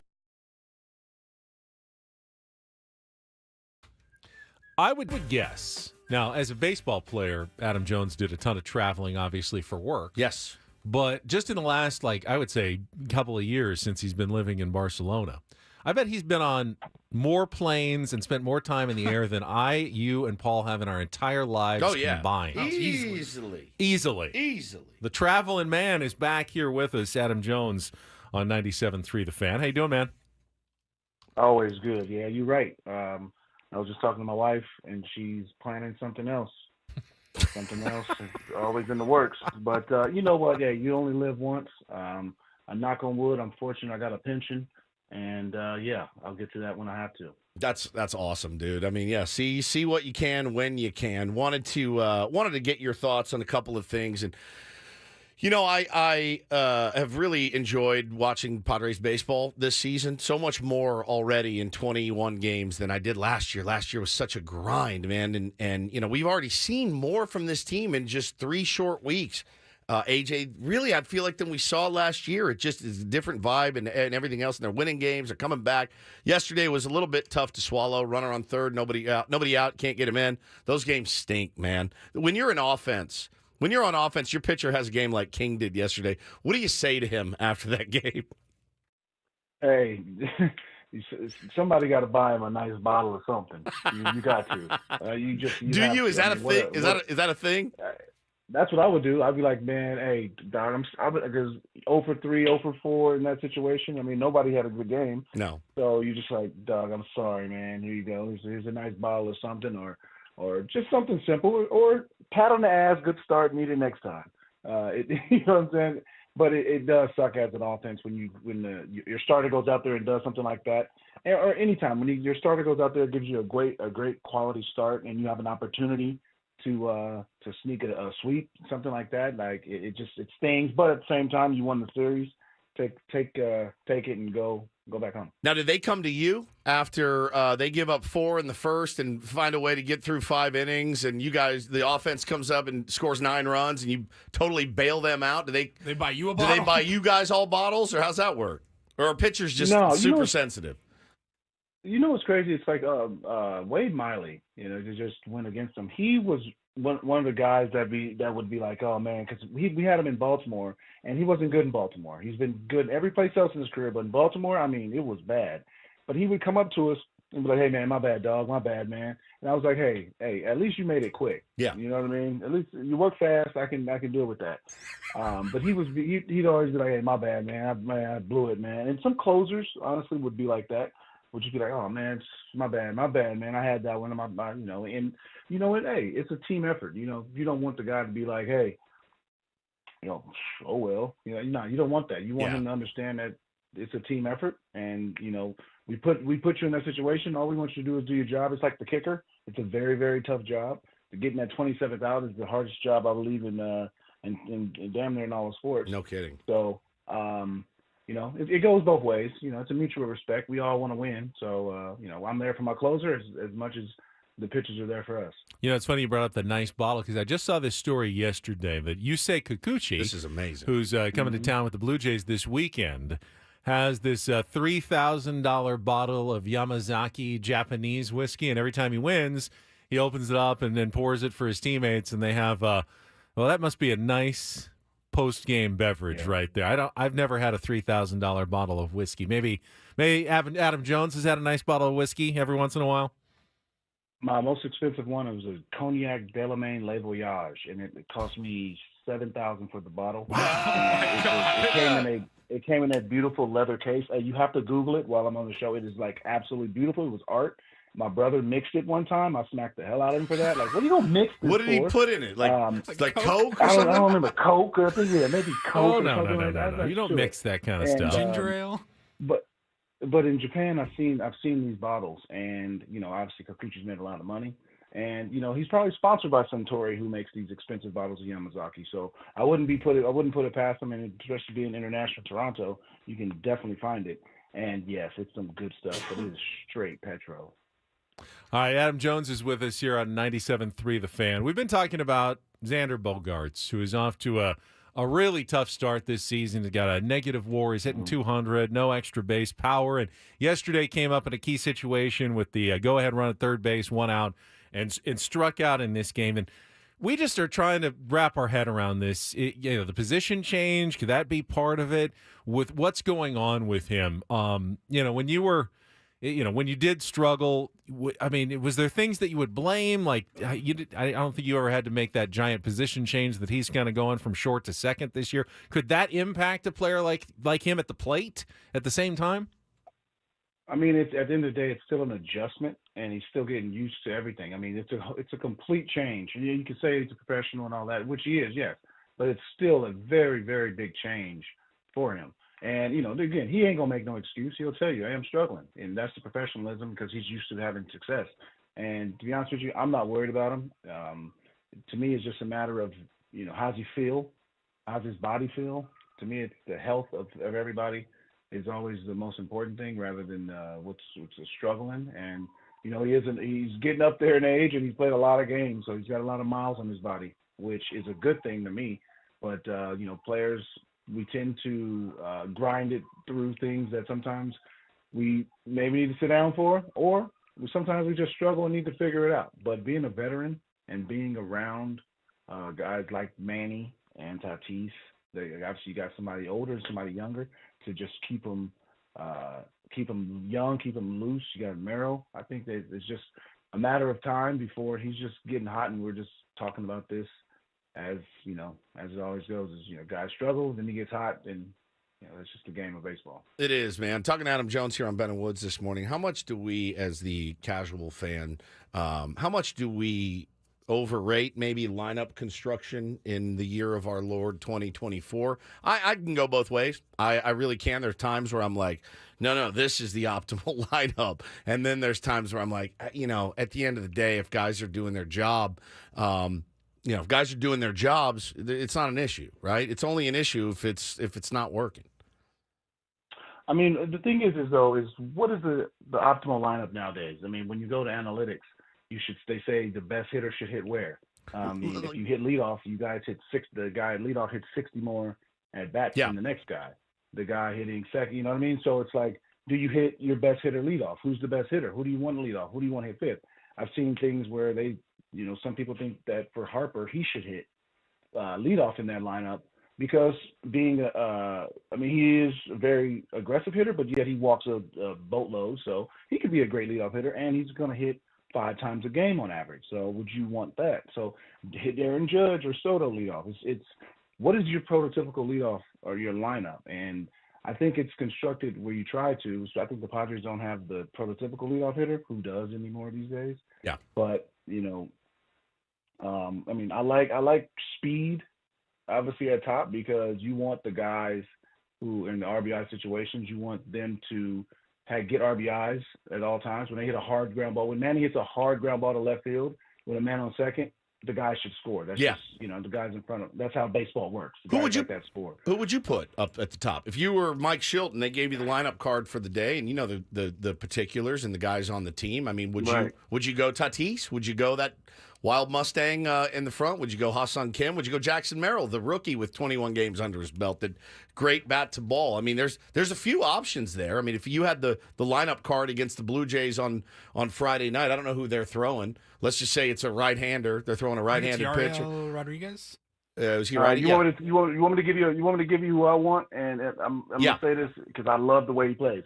And I want Profar. And I don't want, and the Profar that I want winter ball Series Caribe Profar. Yeah. That's the kind of that's the one they've gotten so That's far the one this they've season. gotten. They've gotten him, man. Yeah, it's another option. I completely forgot him, and he's got because he's a switch hitter. Yep. He is a switch hitter. He has some speed. He can run the bases. But I want the winter ball him. I want to bring back like that Eric Ibar type player. And I think he can do that. Obviously, he's not the infielder, but as an offensive guy, he can do all those things that Eric Ibar did. And that was annoying as hell, but when he's on your team, it's perfect. Yeah, so that's a good call. So, yeah, he sees a lot of pitches. He walks. The only reason why I think Profar is valuable down lower is because he's a switch hitter and they have limited left-handers. He helps break up the lineup wherever they put him. I'd go with Ha-Sung Kim. He sees more pitches than almost anyone in baseball. He's got that energy. He steals bases when he gets on, and I know that the metrics and the analytics, and I am the most analytical guy, on this show. I still think if you've got a power hitter, though, you want to give someone a chance to get on in front of them. If you've got a guy who's going to hit 30 home runs, you don't want 24 of them to be solo shots if there's no one on base in front of him. Give someone a chance to get on in front of Tatis instead of having him bat first, which those extra 60 at-bats are great. But give someone a chance to get in front of Tatis. Well, that's not a bad idea. And AJ, let me ask you this: if Mike Schill went to Xander Bogaerts and said, "Look, I know we've already asked you to move positions. We need to hit 6th or 7th in the lineup." How big of a blow is that? Would that have been to like your ego or anybody's ego? I know everybody's different. I mean, I've had these conversations with Buck when I was struggling. He was like, "Hey, where do you want to? Where we gonna hit you there? Here?" I said, "Look, I'm in the lineup.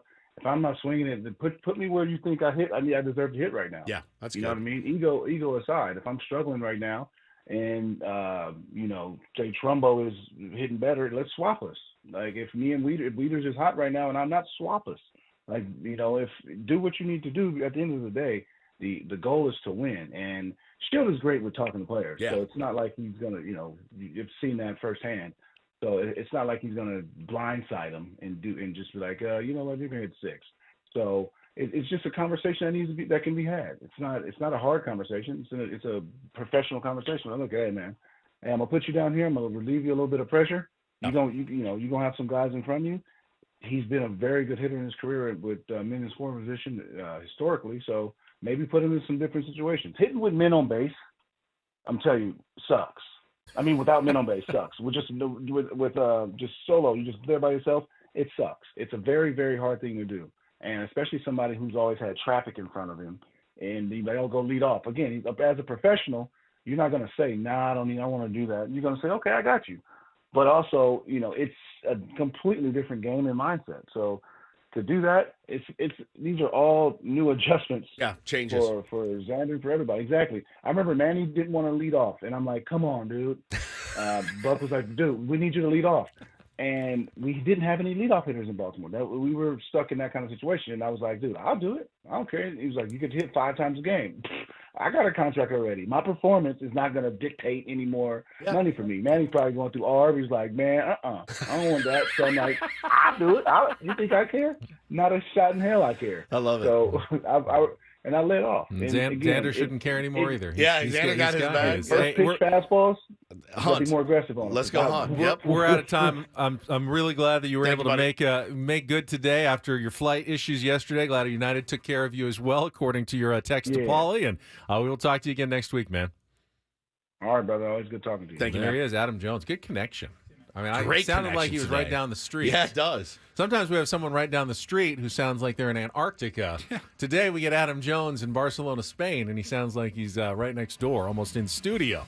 That's a good connection. All right, we are kind of halfway, plus a round table later today, but we'll come back, reset everything. We got Eno Sarris in our 8 o'clock hour, all coming up with Ben and Woods on San Diego's #1 sports station, 97.3 The Fan.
Halfway home. Not really.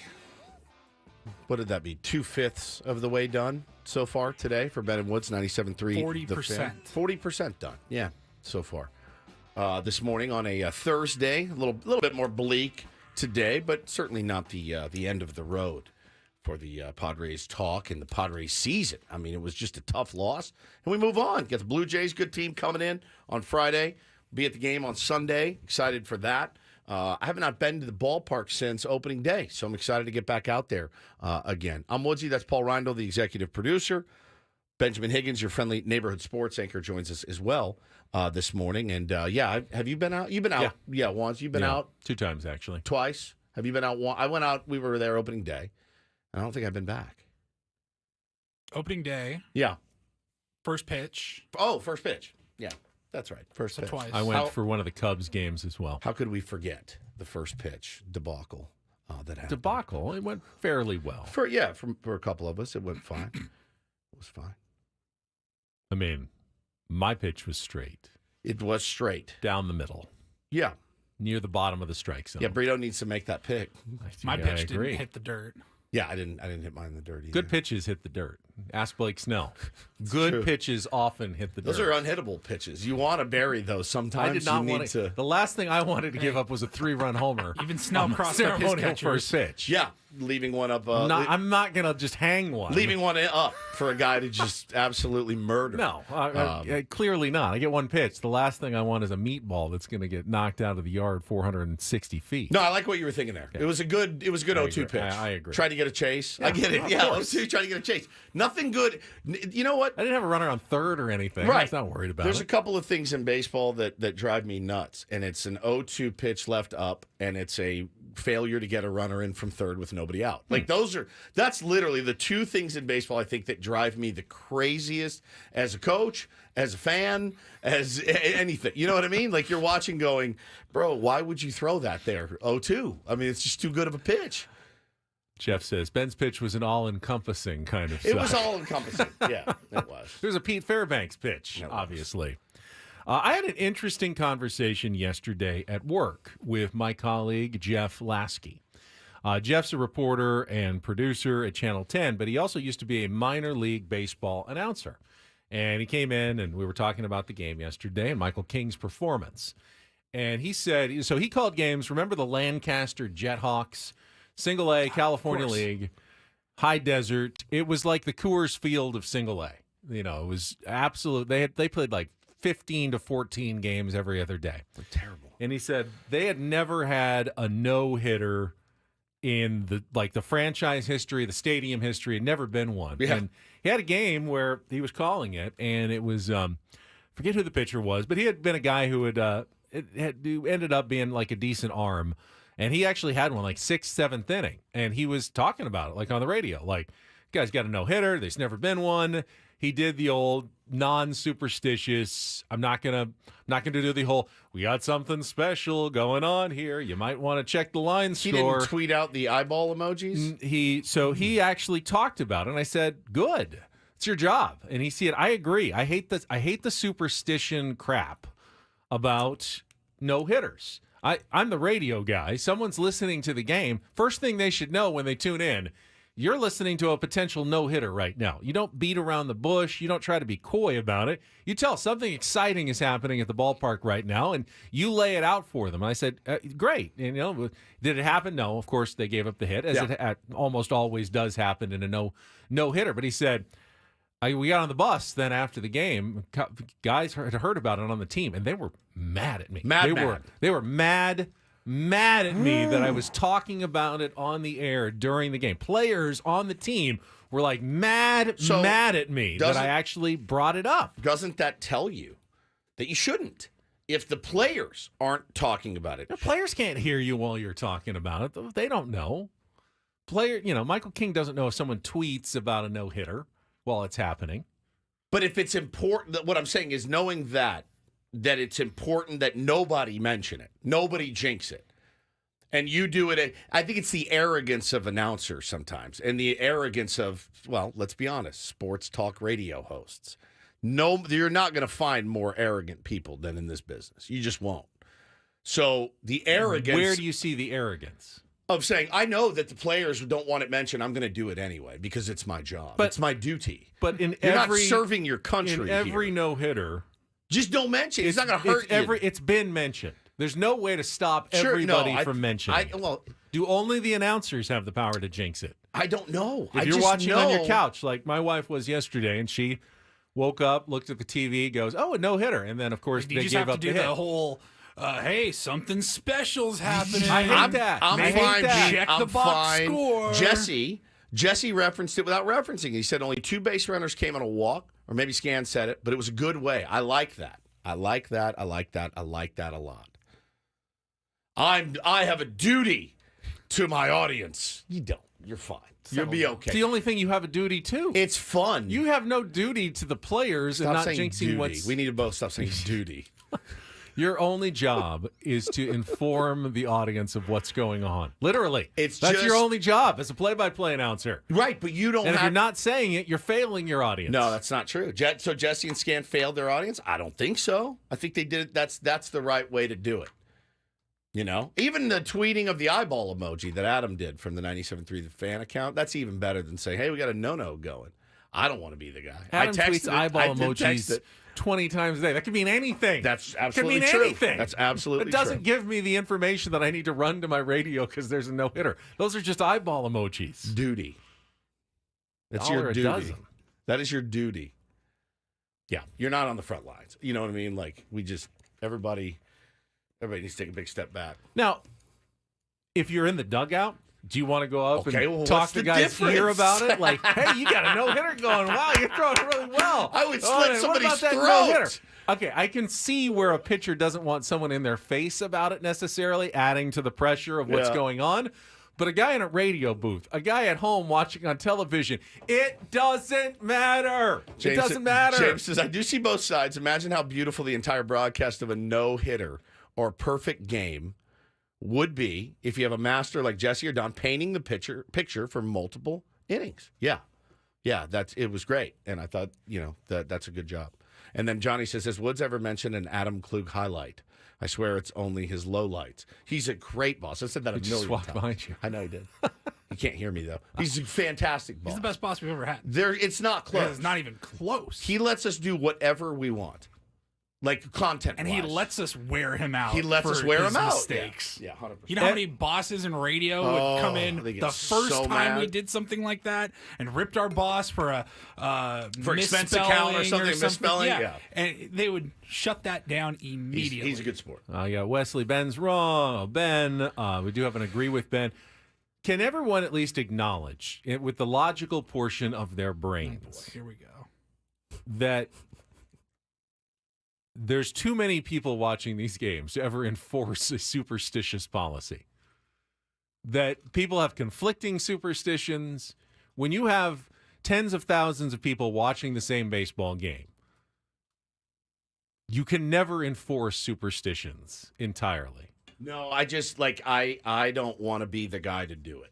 You know, I don't want to be the guy on Twitter to jinx it, or I don't want to be the announcer that jinxes it. But someone is always. Yeah.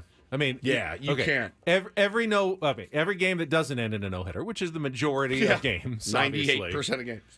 At some point, if they get far enough in the game, someone's going to tweet, make a comment. And someone's tweet is going to happen to just fall right before that first hit. I like to do it when the other team is, I'll tweet that to try to jinx them. So I gotta go both ways. If I'm going to try to jinx the other team, I have to also then not jinx my guy. Try to jinx my guy. If you have completely fun with it and it's just like, haha, you said something and they got the hit, that's fine. People get mad. Like you just said, but when people genuinely get mad that you mentioned something and they feel like that caused the universe to correct itself and create a hit because you said something, that is not using your brain. If that's the case, if players really felt that way, and I knew players felt that way, like if I knew Michael King would be so mad at me for jinxing that. Yeah. I mean, bro, you're the one that has to sit on the plane ride home with them, and you're the one that has to cultivate relationships with them I would be the first announcer to walk up to Michael King and go, honest to God, I would. I'd be like, hey, I didn't say anything. Nice, Just so nice you know. outing, but I didn't say a word. Just so you know. Wasn't on me. Yeah, superstition's such a great part of baseball. If it was not in baseball, I don't know that I'd be as big of a baseball fan as I am. I'm the dumbass on Saturday or Friday night that moved locations to my office and sat there and rotted through extra innings against the Dodgers because I could not go to bed. My wonderfully big-breasted wife is laying in bed. I'm sitting in my office going, I can't leave. They're coming back. I sat there till whenever that game ended, 11 o'clock, and then poured myself into bed. She was long asleep at that time. And I'm laying there. I'm sitting there going, you can't leave, dude. Don't do it. Don't be the idiot that walks in his room, Mookie Betts walk off. And I know I'm 48 years old, and I still sat at my desk chair, and I'm pretty confident that's why we won that game. I mean, how many times, though, have you followed all your superstitions and they still haven't worked? I don't know. I don't think about those. It's only when it works. I don't think about those. I did everything right. I didn't mention the no-hitter. I didn't move off the spot on my couch. I ate the right foods. I drank the right beverages, and my team still lost. Then I know it's something beyond my control, Benjamin. Okay? It's something. I just don't want to be the guy. Had I gone to and said, you know what, I'm exhausted. It's Friday. We had a long week. I'm just going to get in bed and cuddle up and watch the rest of the game. Boom! You got to hear Joe Dent. Mookie Betts walks it off. Like, forget it, man. Yeah, somebody said, did you ever step on the white lines on the field? Never.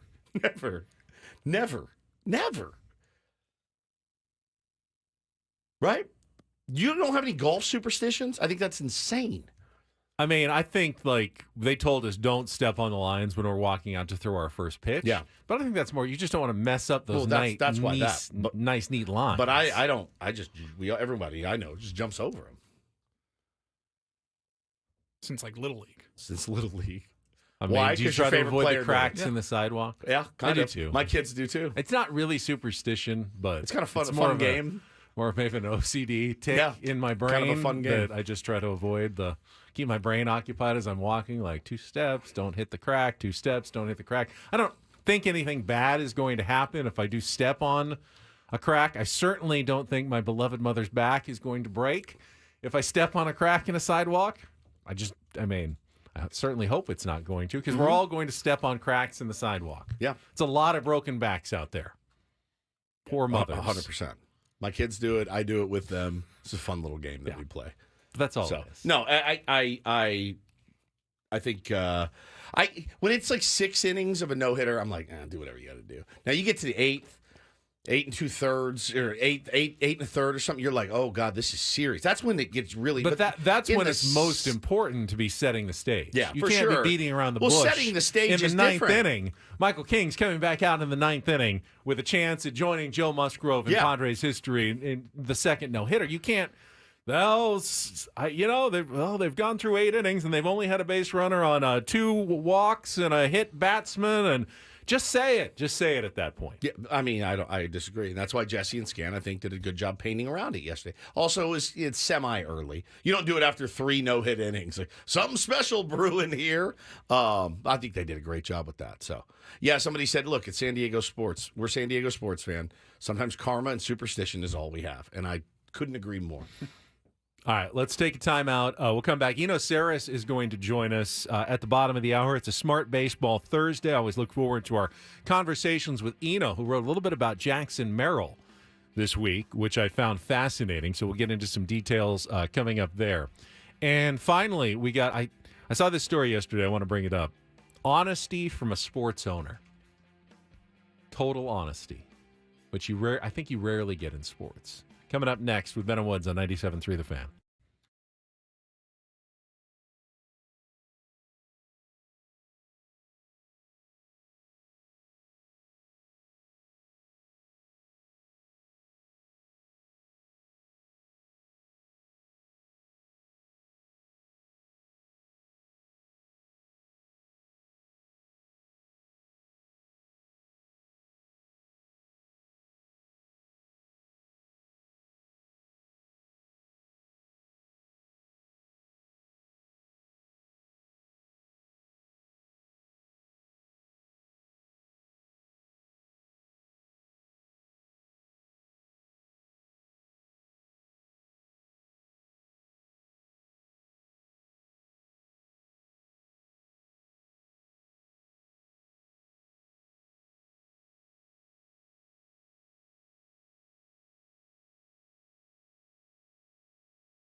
What's baseball really like? You can join former Padre and MLB All-Star Brett Boone and his big league friends on his podcast, The Boone Podcast, 3 days a week. Brett talking with Hall of Famers, fellow All-Stars, and friends to get their take on today's game, stories, and more. Tom Glavine, John Smoltz, Ken Griffey Jr., this week, Jim Bowden. List goes on and on. Follow The Boone Podcast in the free Odyssey app or wherever you get your podcasts.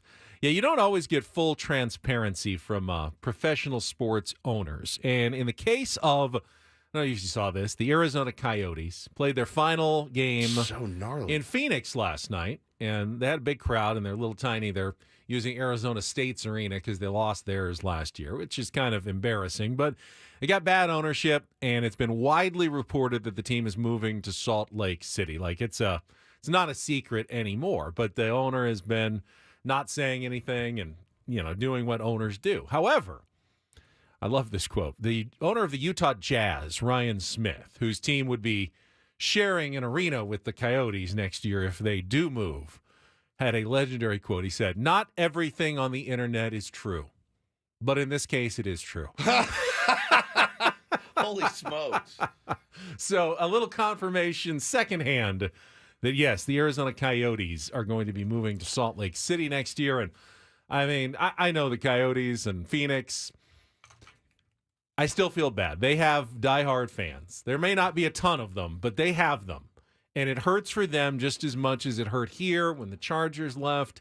And it hurts when any team that you follow for a long time leaves their longtime home. So have sympathy for even the kind of hated Arizonans. We're not big fans, but for them today, my heart goes out to Phoenix Coyotes, Arizona Coyotes fans who are losing their team. And they're going to Salt Lake City. Salt Lake City. Who will now have an NBA team and an NHL team. And it's always such a blow to the self-esteem for a San Diegan to kind of scratch their head, look outside, and go, wow, what a magnificent place we live in. And, listen, if there was an NHL team here, we would still devote 95% of our time to the San Diego Padres, I would imagine. But I do feel it always makes me feel weird. This isn't a shot at Salt Lake. It's more of we're pretty badass. We're a badass city too, and you just don't hear many rumblings. San Diego just kind of left in the dust when it comes to expansion or teams wanting to move. And I understand the whole situation with the Ducks and the Kings, and the Southern California market is a unique one. Detroit has a bunch of major teams and Dallas-Fort Worth, and you look at here and you go, it just doesn't compute for me, and it's kind of a hard reality sometimes. And again, not a shot at Salt Lake at all, but are we better than Salt Lake City? The answer is unequivocally yes. Well, you look at the support the Padres are getting from San Diego right now, and you look at what Milwaukee is getting. Yes. I mean, Milwaukee's got the Brewers, the Bucks, the Green Bay Packers. Yeah. And no one's showing up to Brewers games midweek, at least. And the Padres are getting sellout crowds on midweek games. I mean, is it just me, or if I'm like an owner, I'm going, God, that looks like a great market. I would love to be there with those kind of fans, yet we can't get another team here. I think the same thing. And the Milwaukee example San Diego's never even in the mix for like an No, expansion. you don't team. hear it. You just don't even hear the buzz about it at all. Not even like moving a team from another city or like expansion. Like the NBA Right. is going to expand. And Put a new team in I get it. Vegas. Building stadiums and arenas here is difficult in the state of California, but it's getting hard everywhere now. Yeah. It's getting difficult everywhere. And if you had an owner who had the will and wanted to be here, they can get an arena built. They got new arenas built in Kansas City where they don't even have a team now. You can get an NBA/NHL arena built here. And if someone had the wherewithal, the money, they wanted to make it happen, they could fight and get it done. And I would love to see it. I think we got so lucky with Peter Seidler, because most owners are not like that. And it was such a treat to have him. And I get we're a little nervous what it's going to be like in the post-Peter Seidler era with the San Diego Padres. I do hope and have optimism that it's going to continue to be competitive and stay in the Seidler family, and winning is going to continue to be the priority. I saw the story this week about the Bally Sports, the Diamond Settlement. Let's get into that for the Padres, and there was, reportedly a settlement on the lawsuit when they canceled their rights fees contract with the San Diego Padres. And according to the reports, Padres were going to get a $78 million buyout from Diamond Sports. And I saw fans jump on that and go, all right, now they've got the money again to start, putting that back into payroll and signing players. And I would caution, just my read of the situation is, so the original contract was $1.2 billion through the year 2032. Okay. So I think if I did my math right, Diamond Sports still owed the Padres $540 million more over the life of that deal. And so if you're only getting 78 out of that, you're leaving 88% of it or something on the table. Right. So that's a drop in the bucket. And I've been told from people who know that's not even an accurate figure. It's actually much less than that. So what the Padres were expecting to get, which was over $500 million between now and the end of the TV deal, is now just going to be maybe somewhere in the vicinity of 0.5% of that, or a percent of what they were going to get over that time. And it is a legitimate issue financially, but I will credit, even when you've heard people in the Padres speak about it, they usually focus on the good things. Like, hey, we're getting great support from the fans, and that's going to help us keep the payroll still in the upper half. It would be easy for any owner to go, we lost our TV deal. What do you want me to do? We don't have any money now to pay the players. We were counting on $500 million, and now we're getting chump change, and you want us to still pay the players like we were paying them before? It would be an easy excuse to run out there if you were the San Diego Padres, and I get it. They lowered payroll They cut lot. $92 million. We'll see what happens after this, though. There was always makes sense to reset under the luxury tax. Are they going to be willing to go over a little bit on certain seasons going forward? And will that make sense for the Padres? Can they make up some of that money with their own MLB TV deal and Padres.TV? Wonder what it's going to look like going forward. And if you're unsure about it, that's fine. I'm unsure about it as well. But they definitely did take a hit on that TV contract. No doubt about it. A hit that, other than the Diamondbacks, no other team has had to take in Major League Baseball here this decade. I did see, I saw it when the initial article came out. As a moron, my initial thought was, oh, cool, nice cash infusion. Let's go get some players. It never really works the way that you think that it does. Right? They're not getting a check stroked for $80 million. No, even if they were getting that much, remember that would be to cover the next 9 years. Right. So really, okay, great. For this year, we've got another $7 million. Cool. Yeah. That's not. It's in baseball. That is not life-changing money. Yeah. For an organization. And lest I forget, because people in the chat are reminding me, MLS will be here next year. Major League Soccer. Yeah. And hopefully we will get passionate about that, and be following that and be excited about that, and hopefully we'll have a parade here for an MLS team before too long, and San Diego FC can win a title. So, no, that's a good thing, and that's an exciting thing for sure. Yeah. So the doesn't mean I wouldn't love to have an NBA team or an NHL team here. How about all of them? Would like to have all of them. It'd be phenomenal. But it's not to be any time in my lifetime, I bet. All right, let's come back. We got some smart baseball with Eno Sarris. He was writing about Jackson Merrill this week, and whether or not he thinks Jackson Merrill will be able to add more power to his game as he continues to develop. Got the bat-to-ball skills already. Will the power come with it? And if it does, sky's the limit for Jackson Merrill. That is coming up next with Ben and Woods on San Diego's #1 sports station, 97.3 The Fan.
Get Eno Sarris in for one of our round tables in the future. He can take my spot today if he wants to, if he's not busy. We got our Padres Roundtable presented by Roundtable Pizza coming up at 10 o'clock this morning. We're going to move over to our big sound stage where we did our Christmas and holiday extravaganza.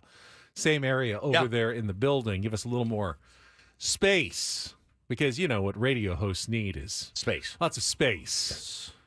You have to have freedom of movement 100%. all around the place. So that's coming up at 10 o'clock. Eno's standing by, though. We'll get to some smart baseball right after a check of traffic here on 97.3 The Fan. From the 97.3 The Fan Traffic Center, here's Kelly Danick. Traffic is sponsored by Tough Turtle Turf. Transform your lawn with ToughTurtleTurf.com. Couple of problems here. Westbound 8 at El Cajon Boulevard. Collision over the right shoulder, but watch out for some debris reported in the slow lane. Eastbound 8 just past Severn getting reports of a collision. No details as to whether that's blocking lanes. The Cordell and Cordell traffic cam shows that crash has cleared on westbound King Freeway just before Bancroft. And Kelly Danick with Ben and Woods, San Diego's #1 sports station, 97.3 The Fan. Tough Turtle Turf is your go-to for all your landscaping needs. Transform your lawn with our lush, low-maintenance proprietary artificial turf and add style and functionality with our durable pavers and stepping stones and so much more. Transform your lawn with Tough Turtle Turf at ToughTurtleTurf.com.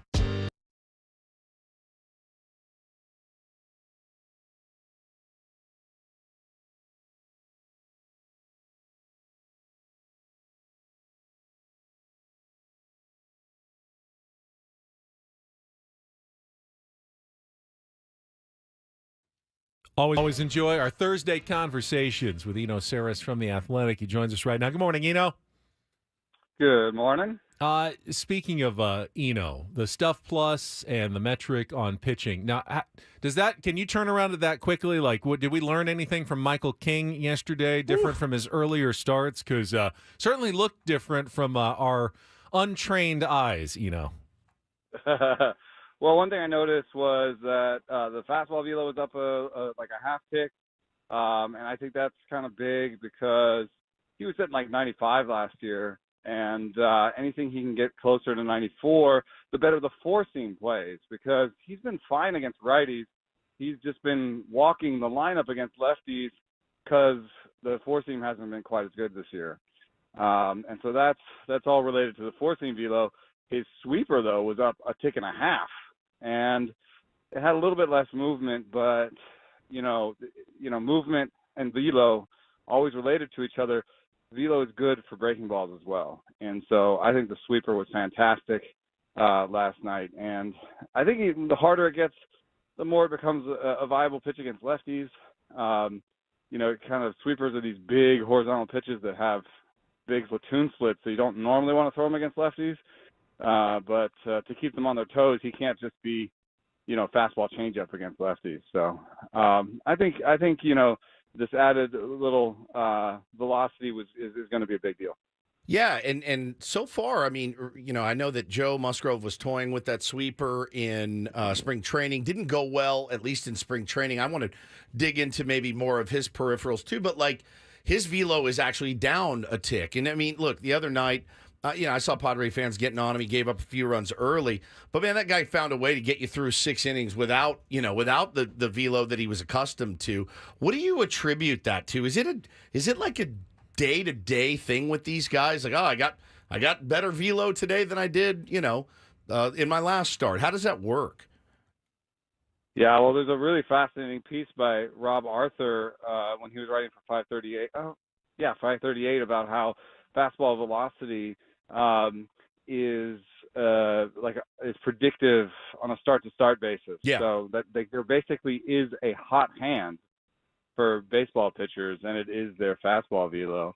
But one thing that I see is, Aaron Nola's velo was down, but he was pitching in the cold. And one day he was pitching in the rain where it looked like they were afraid to put their landing foot down really hard. Yeah. Because the mound was all wet. So I do think there's a weather thing. We know that across the league, velocities peak in August. So, that's a weather factor. There's a stretching out factor. I think, this spring was a weird spring for Padres, obviously, and they had to get stretched out faster, and that may have affected them. And then lastly, there's just being, accustomed to new norms and new realities. I think with Musgrove, we might be seeing something that's related to those injuries he had last year post Mexico, and that we've seen a new sort of norm from him velo wise. So I think for him, it's just sort of figuring out how to mix and match, because his secondaries are still really, really great. And, he's pushed the fastball usage down about as low as it can get. I saw a great quote from the Boston pitching coach saying that fastballs now are jabs, and you have to use them. Yeah. But they aren't the uppercuts, they aren't the haymakers, they aren't what finish the deal. So you kind of have to sneak your fastball in these days, because everyone's trying to hit those fastballs. Well, unless you're Robert Suarez, who just throws nothing but straight heaters and is like, go ahead, I dare you. Yeah, I've never, like literally, I think it's like 60-something times in a row. And I saw somebody on Twitter was like, bro, somebody's going to time him up soon. And I'm like, you may be right, but I'm not changing a damn thing, man. I'm just going I'm going to chuck it until they hit it. It's really cool to watch. Yeah. I mean, when somebody has a plus fastball like that, it's amazing. I mean, look at Dylan Cease. Like, he doesn't even have great command of that thing, but the reason he's the Padres ace right now is he has velo, he has movement, he has a primo number one, and he doesn't necessarily have to jab with it. But, yeah, the veterans have to jab with it. I think we've seen it in a long time with you, Darvish. 100%. He's cutter. Oh, fastball. You thought cutter, 97. Yeah, right. And so the fewer times you throw it, too, the more you can kind of air it out a little bit, because you're not trying to sit there. You're just trying to, throw it hard, a couple times in AB or something. So, there's a lot of different factors. Maybe he'll start to feel better and sort of add velo as it goes on for Musgrove. For King, I think, there may just be a pacing issue. I do a lot of running, and sometimes you're running 3 miles, sometimes you're running 10. Sometimes you start the 10-mile run with the 3-mile pace, and you're like, oops, gotta slow down. That's never happened to anyone in this show. Never one time. Never once did I accidentally run 10 miles when I meant to run 3. Happened to me one time in high school 16 years ago. It's never happened. Never happened. Come on. You gotta speak our language here, my man.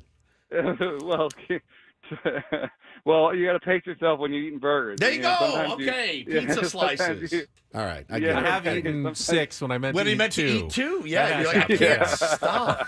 I'm on my 6-piece pace right now. So good, man. Eno Sarris is with us. Yeah, keep going, Eno. So King just has to I think last year he was kind of a reliever that was trying to push to 5 innings, and he threw really hard. This year, he's like, well, I want to throw, 160 innings, 180 innings. If I want to do that, better start out slow and add as I go. And this has been one of Eno's kind of pet project guys on the San Diego Padres, but it's not Michael King or Dylan Cease who leads the Padres in strikeouts per 9 innings. Guess who's back? It's Adrian Morejon.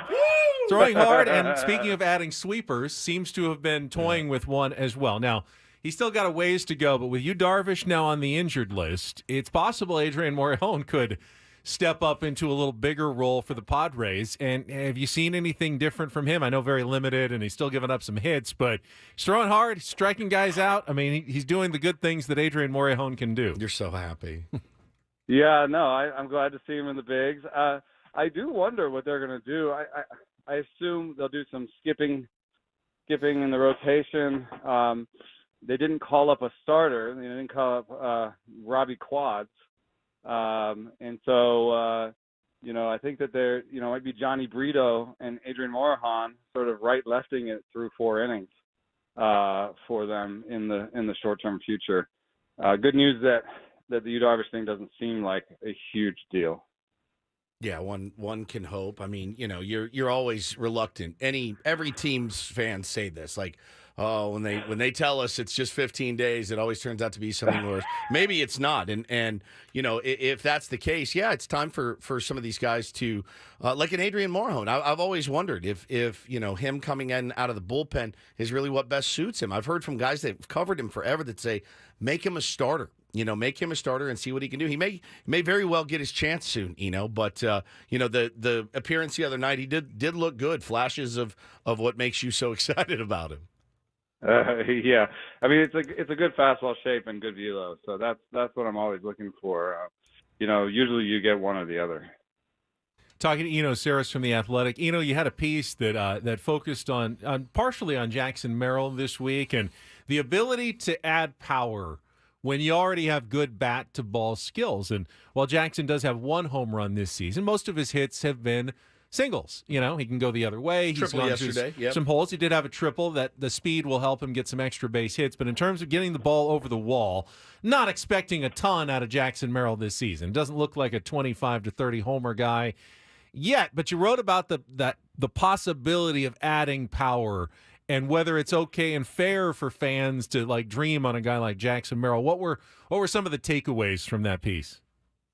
Well, one of my favorite things is collecting guys who have bat to ball, because with pitchers as nasty as they are these days, I feel like the ability to make contact is super cool. And then you can start with that, and then you can add power to it, and maybe you'll get Jose Ramirez or Francisco Lindor or all these guys that sort of added power as they went.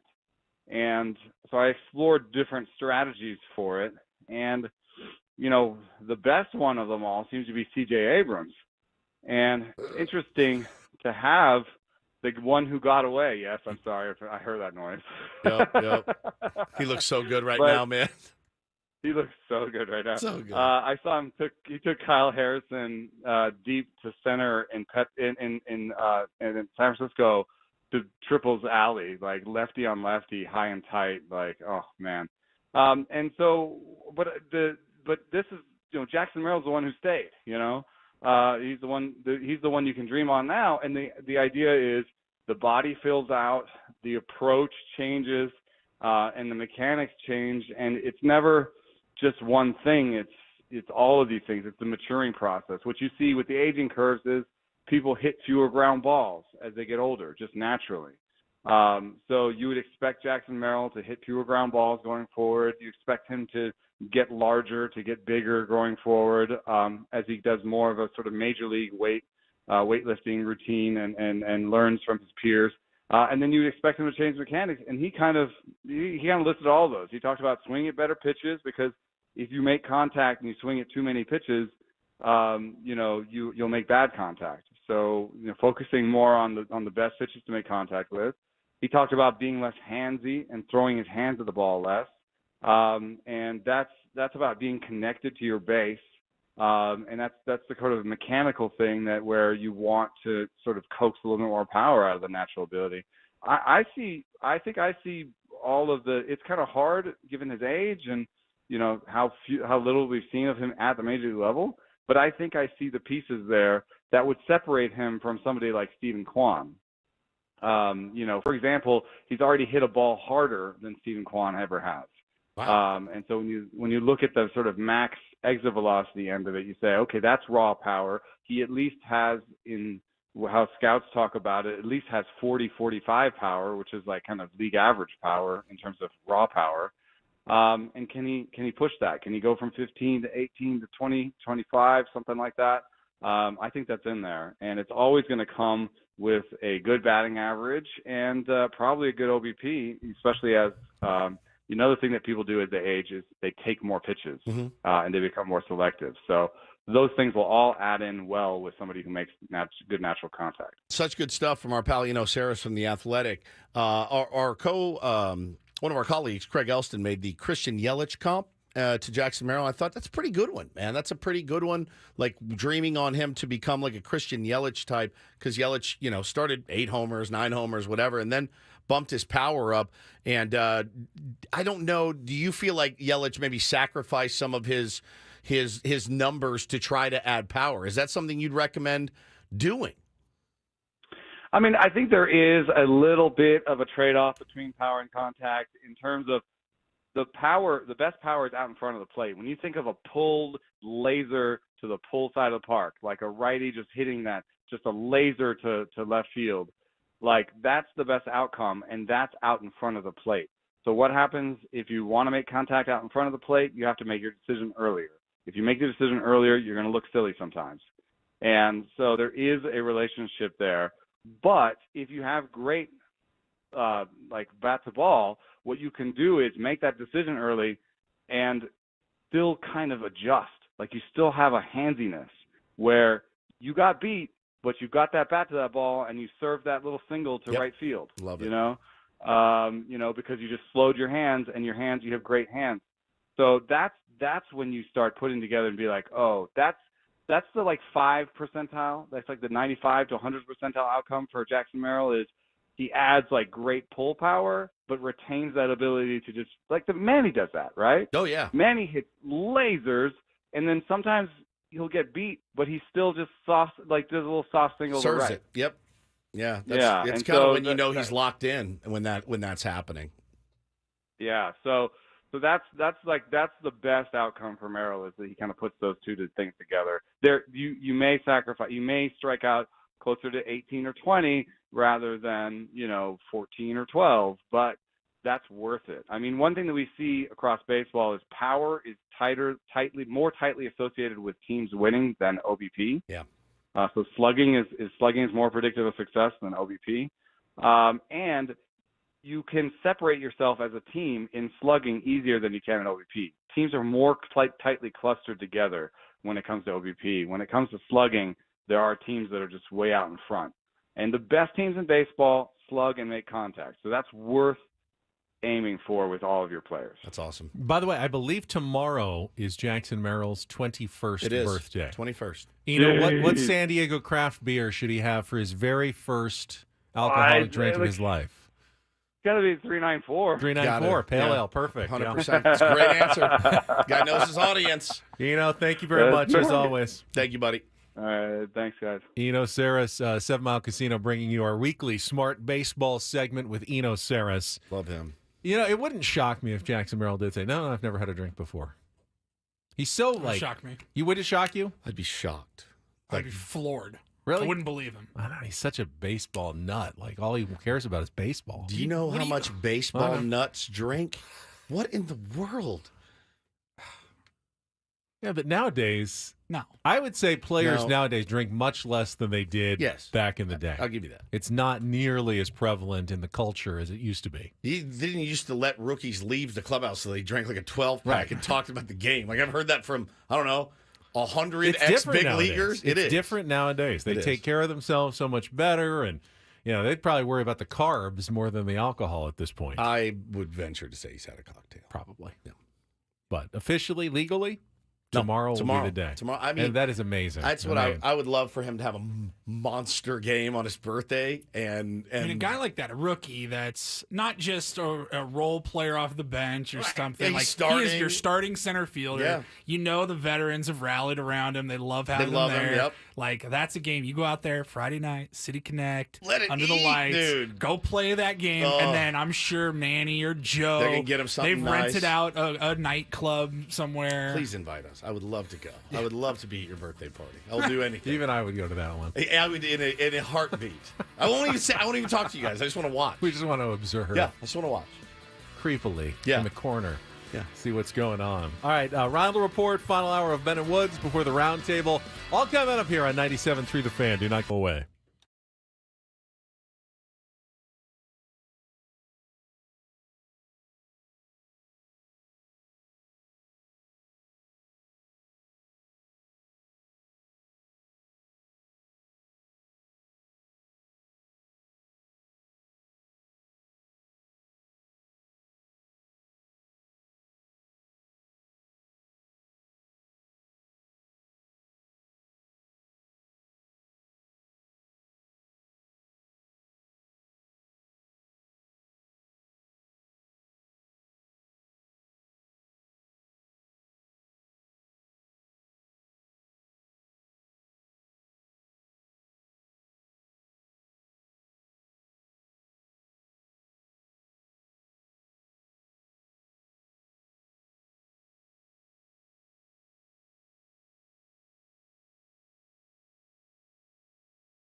I know it's a Padres roundtable coming up in an hour, but I've got I think a fairly interesting topic that I want to discuss with everybody.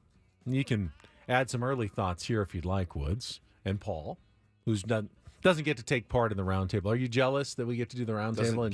You have to go home and go on with the rest of your day? They're forcing me to leave at my scheduled original time of 10 o'clock this morning. Unbelievable, those jerks. Is it at all time to be a little concerned if you're a Los Angeles Dodgers fan, that your team is not quite as all-encompassingly dominant as you thought it was going to be?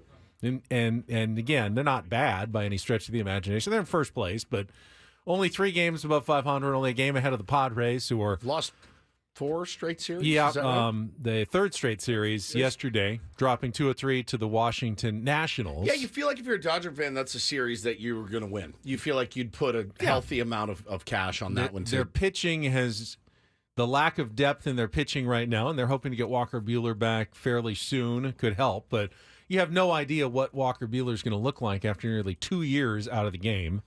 Went with a rookie, London Knack, made his debut yesterday, gave up a home run on his second pitch to the recently mentioned C.J. Abrams by Eno Sarris in our last segment. I certainly expect the Dodgers will still be good and probably playoff team and most likely win the division. I think they'll figure it Are out. they quite as good as we all thought they would be going into this year? No, and I think it's a good lesson, though. And I'm probably going to say this now, and then I'll probably say it in an hour and a half whenever you ask this question. But I think, you look at a guy like Shohei Ohtani, right? And what has he done since joining the Dodgers? Well, other than the massive national news and everything else, he's hitting .341 for the team. His OPS is over 1,000. It's pretty good.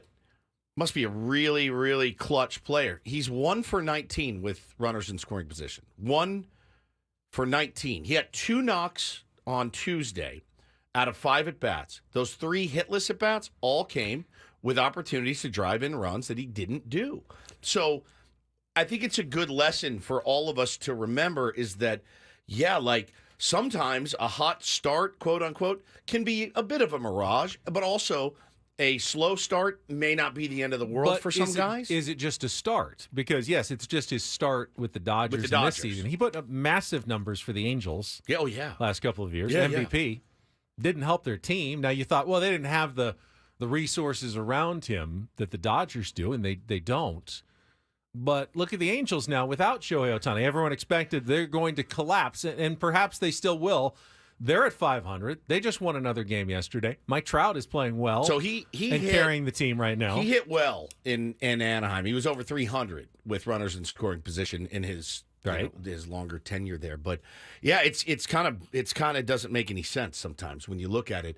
And bro, you're not going to ever slag a guy for hitting 340 with 1,000 OPS. If only we had a recent example of a team that felt like it was built with too many stars to fail. There was just too much talent of superstar hitters and Cy Young pitchers. There's no way you could have a disappointing season with that collection of talent. It's just not possible.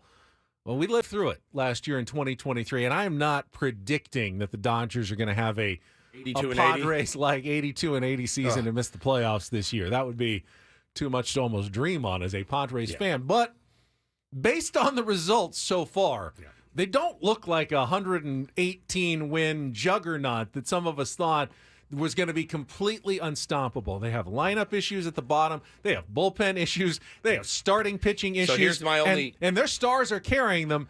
If they start slumping, if Mookie Betts doesn't play like the best player on the planet, and he goes into a slump, and Shohei goes into a slump, now all of a sudden you have a mediocre to not even very good team on your hands. Yeah, and here's the only issue I see with that argument, and what makes them basically impervious to problems. If and when they need something, they will go get it. Period. Andrew Friedman. If they don't already have it. If they don't already have it, Paulie. Excellent point you make, right? Because it just seems like they just bring up stud starting pitcher after stud starting pitcher. That being said, Outman, they're like, this is your job. We got rid of Michael Bush. Like, this is your guy. He's not playing that well. Gavin Lux he's good hitter, not so good defensively, and he's scuffling. The bottom of the lineup scuffling. If those guys get hot, though, with Mookie going 5 for 5, it can absolutely rocket and it will to the at some moon. point. It will be hot. Chris Taylor's not going to hit 0.53 for the entire season. I mean, they have issues like every team, though. And we said at the beginning of the year, the funny thing is, the issues I thought they were going to have, I thought defense up the middle would be, Mookie's played great in short and second. Rojas Max Muncy actually played really well in the series defensively against the Padres. And, of course, always good for a homer against the Padres. You can book that every single time. He's 0.29 now, Chris Taylor. That's not going to continue. I mean, the guys put up numbers, and I don't see them going into some death spiral, because at the end of the day, what will they do? They'll go, all right, well, we need Willy Adames, or we need so-and-so. We'll go get them. Not all their moves, though, are the smartest. Not all their moves are the best. Not all their moves are so forward-thinking. Any team that lets Yordan Alvarez walk is not, every team's got guys that they went, oh, crap, I can't believe we let that get away. Bush, he homered in like 5 straight games for the Cubbies. Like, he's settling in there. And so you still got to, just like their beloved announcer said, that's why you play the games. That nobody hands you a division title in April, And the longer the Padres can maybe keep breathing down their necks and putting on pressure, I think the better it is. Yeah, over just the course stay, of this season. keep doing what you're doing. You can't have that huge skid, you lose 6 straight or something like that. And then, all hope feels lost, even though it's still, in May or something like that. And I don't think the Dodgers are really panicking right now. You look up and down the lineup and you go, you have to feel, if you're them or a fan, you have to look up and down the lineup and go, yeah, we're fine. We're fine. This is not the start we expected, but we're absolutely fine. D-backs coming off the World Series, off to a slow start. They lost to the Cubs yesterday, dropped a series. Giants did win yesterday against the Marlins, but they're off to a slow start. Rockies are off to a terrible start. The NL West is not as formidable looking at this moment, and we will discuss that coming up at 10 o'clock in our Padres Roundtable, brought to you by San Diego Roundtable Pizza. Right now, though, Paulie's got some headlines. Let's get to the Reindl Report. And get things started here with our today's edition of the Reindl Report. Now tuned into the greatest.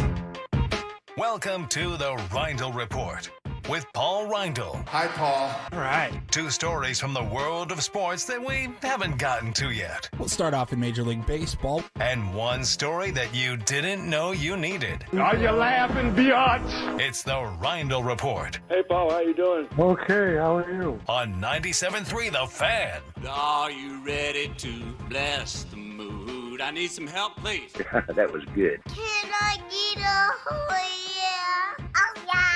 All right. All right. That music's still jarring. I know. It's going to take a little getting used to. It is. For sure. Gentlemen, we are 1 week away from the NFL draft, which means we're less than a week away from Ben's Mock the Draft, which is one of my favorite days on the calendar here. How's with it going? Ben and Wood's program. Pretty ready, actually. Already? Yeah. God, you're good. I got a lot of work in yesterday. And there may be tweaks, but as I've done my projections, trades. They're falling into place now for my Mock the Draft. I can't wait. So we are a week away, and you're going to have a little bit of different looks on some of the broadcasts. There's a lot of different ways you can consume the NFL draft, whether it's NFL Network, ESPN, online. So Nick Saban, a couple of big coaching names are going to be involved. Nick Saban, remember, retired from Alabama, and he is going to be joining College Game Day this fall. I'm going to tell you right now, he's going to be incredible at it. I think so. He's going to be part of the draft coverage. Incredible at anything he does. Talking football. It was if I was on a board of like sandwich show or something that I'm very passionate about, I'd be great at it. He's going to be phenomenal at it. I don't care much about the NFL draft, but if I do catch a little bit, it'll be on Thursday during the first round. Oh, of course. The thing that I hate the draft coverage in that, like Mel Kiper Jr., guys like that, Todd McShay, like what do they get? 2 out of 32 picks, right? Well, that not only that, but it's the constant like you've never seen any like everyone every hits, single player. everybody is, and that's what you have to do. So I would listen to Nick Saban, though. Like, in a heartbeat. To hear what he has to say about these guys that he either coached against, coached himself at Alabama in the past, Yeah, there'll whatever. be plenty of those guys. He might be a little more biased towards some of the Sure, Alabama guys sure. early, but yeah. There's actually good storylines in this draft. His I'm excited about breakdowns, this though, for a my while. point is, his breakdowns, they weigh a little bit more with me than Todd McShay or something. Yeah. I mean, McShay's really good. Like, these guys are good at what they do. Are they, though? Well, They're they're not not good. just They're said. like 1 out of 32. They- 2 out of they 32. devote their entire year to it. They They certainly know know, their about stuff. the Yeah. prospects and they know about the teams and what they need. But in terms of actually predicting who's going where, no one's ever been good at this ever. Here's what I will say to that, too. For what we do for a living, no one has ever been good at it. No one knows what they're talking about. Fair. Ever. Never. No one's ever predicted. If you predict something right, it's blind luck is what it is. And Well, but in drafts in particular, you understand the reasoning why they don't get it wrong. yeah. Once you get one wrong, you They're can no all longer wrong. you can no longer recover. It's like your NCAA pool. You can no longer recover because like the your one bracket. mistake then impacts the next pick because the next team takes the guy I had it totally going differently, and it just it's like a snowball. It just completely takes out your mock draft. As soon as you make one mistake, you are pretty much, it's almost impossible to get back on track unless the next team picks the guy that you were going to have there and you just missed those two and you get right back on track. I love when those trades. It's done. When as soon those as you make a trades, when mistake. those trades A happen trade, and it's 4 boom. teams It's switch, over. you're done. It's over. There's no way to do it. So Saban won't be the only former coach that you're going to see on draft coverage. Bill Belichick is also going to have some thoughts on the NFL draft from the NFL coach's perspective. Yeah, he's really good. I don't know. Maybe. Who knows? No idea. You know what? We'll see. It's going to be on the host of this show, I think, Bro. to try to pull something out of Bill Belichick because Belichick's going to be teaming up with Pat McAfee for the Pat McAfee Show Draft Spectacular. So McAfee's going to be screaming. McAfee and Belichick. Wild. Well, it's like Ben and What? Woods, though. Maybe opposites attract. He's Who going to knows? pull that demon out of Bill He's Belichick. going to pull that demon out of him. All right. Elsewhere, another football story. This one, a funny one. So Jason Kelsey, him and his brother Travis, they have their podcast. What is it? New Heights. And earlier this week, I believe, Jason told a story about how he lost his Super Bowl ring. Now, Travis could say he lost one of his Super Bowl rings. Yep. Jason's only got one. Got the one. And he lost it. And the way it wasn't stolen, they didn't lose a box bet. while moving or something. Him and his brother, they call it the Great Lum Baby Games at the University of Cincinnati every year. And it's just chaos. Drunken chaos. Stupid bar games and stuff like that. And they had a competition between athletes and students, I guess, in a game where you had to dive into pools of Skyline chili. It's absolutely repugnant. And of course, I can see Jason Kelsey out of all people just shirt Shirtless. off in a Speedo, probably diving into a pool of chili. And apparently, Then his ring fell off. he in the chili? lost his ring in one of the pools of chili. That is unreal. That He you said, you would wear it to Well, that. actually, that's not the case. They actually hid the ring in the chili, and you were supposed to find it. And then they put it in there, and no one could ever find it again. That's what happened? That's what happened. Oh, my God. Yes, that's what I read happened. that that was not in the story I read. Yes, they actually they put it in a sock, threw it into the chili, and said whoever finds Jason's Super Bowl ring first wins. And no one ever found it again. Somebody pocketed it. Now he said, "I've already submitted to the insurance, to replace it." If I'm the insurance company, I'm like, "You're an idiot. How'd I'm you not lose it? replacing Oh, that." you did a chili contest? Right. Sorry. We have a strict. It's in your policy. It's not in the policy. You put it into a You giant gave it swimming away. pool of chili. You gave it I'm away. not replacing this thing. Like, hey, we buried it in my yard and wanted my kids to find it. Sorry, man. Nobody stole it. They didn't break in your house. It's a policy against accidental loss or destruction. You willfully took it off and said, "Here, put it in this sock Not and throw it in that intentional chili vat." stupidity. Idiot. You know what? I'll say it. He deserves to lose it. You deserve. He does. You blew it. You can't be so willy-nilly with your Super Bowl ring. Now, I don't know who makes these rings anymore. I know, Jostens is the one ring company I always think of. Probably not I Jostens. understand it's not Jostens. I can't think of a jeweler. I can't even. A Beverly Hills Zales. jeweler. Yeah, Zales.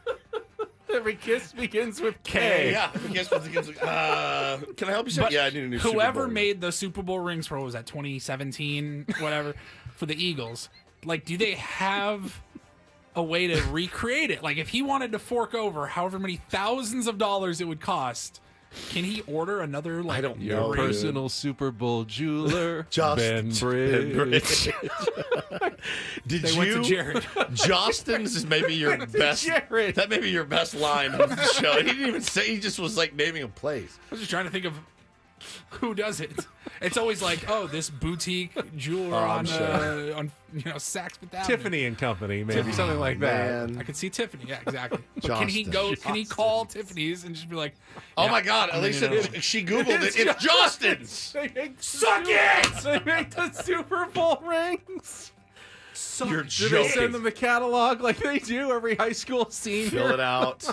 I think they make our Class rings. Class rings. Oh, that's amazing. Justin's. They make Super Bowl. No.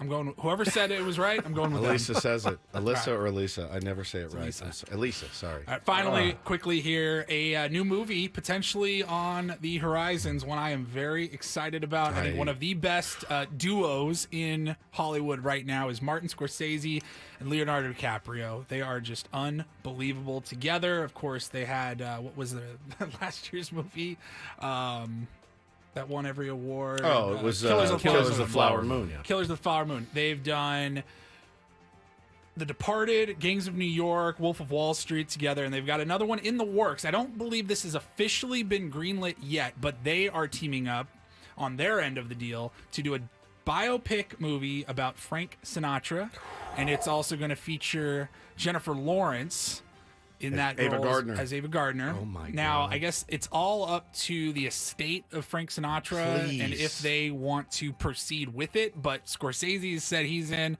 and according to Variety, Leo has also said Can he's Leo in. sing? Doesn't Or matter. yeah, it does. Doesn't if you're matter. playing Frank Sinatra, it does. Or do they have someone do the voice They do the when voice. he's singing? Yeah. That sucks. I know. I mean, not And the everybody's- reason why Star is Born was Sure. so great was and because Crazy Heart, like the guy's singing it. because he could they all sing. do, right? Did Joaquin Phoenix sing in Walk the Line? Yeah. Did Ray? Yeah. Did Jamie Foxx That's sing gonna in Ray? that's gonna be big. How Leo handles that. I bet you, yeah, like I don't remember him singing in a lot of his movies. I'll say that. But Frankson, okay, and he has a great voice, but it's not Does like Leo have a great voice? No, but it's not like he's got to do. You know, it's just Frank Sinatra did a lot of "When I Was 21." Like it's not. It's just That's kind of. true. It's just kind of warbling a little bit. You know what I mean? And deep. You know, get deep like this. It's not that. It's not that challenging. He doesn't have to hit high notes. Right. It's not. Like, he's not doing Frankie Valley or something. He doesn't. To me, I mean, he's a great actor. He doesn't sound like Frank Sinatra to me, but we'll see. No, but I mean, I think he'll be great at it. Yeah, all those people that sang. Yeah, Megan said it's basically talking. Yeah, I mean, it's Frank Sinatra. He does that whole shtick. That will be an incredible movie. Incredible. I can't wait. Fly me to the moon. Like, come on. It's not that hard. No, that's Do our, your best Sinatra. Start spreading the All right, news. maybe he can't do it. I don't. I'm leaving today. I wanna be a part of it. New York, New York. Not good. No, that wasn't great. You're better at maybe the higher Frankie Valley would have been better. Was that him, Sherry, baby? Yeah. You crushed that. Sorry, I'm just reading here from ProFootballHallOfFame.com, the story from last year. The Kansas City Chiefs Super Bowl 57 ring, designed by Jostens, has been placed on display at the Hall of Fame. That was amazing. Jostens. All right. I will recover from that, and we will come back. We've got some Mojo tickets to give away. We've got a Throwback Thursday clip from the archives that Paulie's pulling out that involves at least one of Woods' children, which is always usually a pretty good clip. All coming up after a check of traffic on 97.3 The Fan.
I know one of your kids was a little under the weather this week. Taylor, yeah. Taylor. Poor guy. Had to pick him up. How's he doing? Is he okay? Yeah, he's at school, so he's feeling better. It's an improvement. Yeah, an improvement. But I believe our Throwback Thursday clip here on Ben and Woods involves your other child. Is that correct, Paulie? My eldest. That is correct. Bo Woods. This was 2 years ago this week, as I try to pull it up. There it is. But yeah, you guys. So typically, if Bo or Taylor are in studio, it's because you're usually going somewhere right after the show. Yep. So I don't know. It sounds like you referenced a concert. Yeah, I think we were heading up to L.A. to April of 2022. Deftones, like most dads and their 4-year-olds do. Right. Yeah. At the Greek Theater. Yeah. We had Taylor do it last year. They come over here. They put the headphones on. They get to play with all of the sound bites. Hit the buttons. But it originated with Bo 2 years ago this week. Here's that clip. You are so my son. All right, let's see. Let's go. All right. Move it right to here. Paul's giving a little tutorial on our board here at 97.3 The Fan. All right. Sounds so little. Oh, move it back up. Now click this button right here where my finger is. Do I click it? Did you hear that? That was you. Is that you? Let's do this one. Oh, Bo. All right. Oh, my goodness. So good. That's a good question, baby. Oh, God. That's Blake Stale right there, going ham. Oh. It's like when Adam's on the board. He just fires off all sorts of different drops, just randomly. I'm not a cat. Bo's drop extravaganza. He just comes in and plays button. Are you ready? How about this one, Bo? Oh, we're barnyard noises now. How about we go over here? Who's this? Bye-bye. That's you. That's you. Hey, Bo.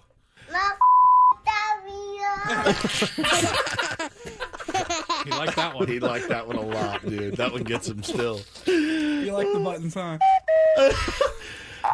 Bo, who are you going to see in concert with your dad today? What band are you going to go to see? I don't know. Yes, you do. He just wants to keep pressing buttons. Who you going? Is it Kiss? God. No, not Kiss. Who are you going to go see? Who are you going to go see tonight? Is it Motorhead? No. Bo. He's gone. He's done. All right, never got an answer. Never got an answer. Yeah, we were going to go see Deftones at the Greek. God, and, the difference at this age bro, that he's at, it's like 2 it years, trips me out. He's a different person. He's a teenager now. He's 6 now? 6. 6. What always tripped me out as a parent when my kids were that age, and Taylor's still 4, just turned 4? No, 3. 3, still 3. I don't know about you guys. I can't remember anything really before I was 5. Like my first real kind of memories are after that. Yeah, about 5. So to 5, think 6 about years the old. fact that neither of them, these last 5 years, which you will remember vividly for the rest of your life, they're not going to really remember any of it when they're our age. They'll look back and they go, yeah, I kind of sort of have feelings of a couple of things we might have done, but anything specific will be gone. Well, when they're adults, they won't remember any of this. The difference is that, like Bo, when I'm long gone, Bo and Taylor can go to my Instagram and see all of our moments. We had pictures. That's true. But they were yellow and faded and, it didn't jog you. Like, they'll actually be able to go and see videos. You have a digital scrapbook. I wonder, a digital scrapbook. that coming into studio, pushing those buttons, when Bo is 35, will he remember the day he came in when he was 4 and pushed all the buttons at the studio? And I had a talk with him recently about, someday Dad won't be around. And I said, the cool thing for you, and maybe it's got real serious. No, it's true. I was going to bring this up too. I said to him, the cool thing is that I'll always be around. There's years of audio of me. There's literally Just go to the YouTube channel now. Go You'll be to able watch YouTube. You can. anytime. I will always be here. Yeah. I said you'll never be without seeing my face or hearing my voice for the rest of your life if you want it. Not everybody has that, which I am so happy about I mean, that. when we were growing up, you might have had some home videos if they survived moves No, or anything. we didn't even do that, I don't think. I'm just saying you might have. Yeah, but you now might have. Everything is digital. Yeah. And it So lives like forever. he's going to be able to go listen to me, on podcasts and whatever he wants, and YouTube and all of that. So yeah, we've had that conversation. Yeah, I mean, growing up, there were pictures of me as a kid, obviously, a class picture, and then we family vacation pictures and stuff. There's literally 40 pictures a day of your kids, like that are on social media that will never go away. Never go away. It's will why always be there. It's honestly, it's why I do it. It's so when I'm not here, they have that. So that's it's all carefully curated and collated by me. Sorry to everyone who says I'm bringing down the mood, making everybody sad with my thoughts. We'll That's do just on the my round thoughts. table your favorite pet that died, worst diseases to get when you're older, and Put out a poll. Put out a poll. Yeah, I'm excited for this. Biggest financial mistakes. Your biggest you've ever financial made. mistake. All right, Chris and Elo, we're going to go to you now. Who's your favorite pet that died? Tony Gwynn Jr.? Like, it's just, we don't want to do this, right? This is terrible.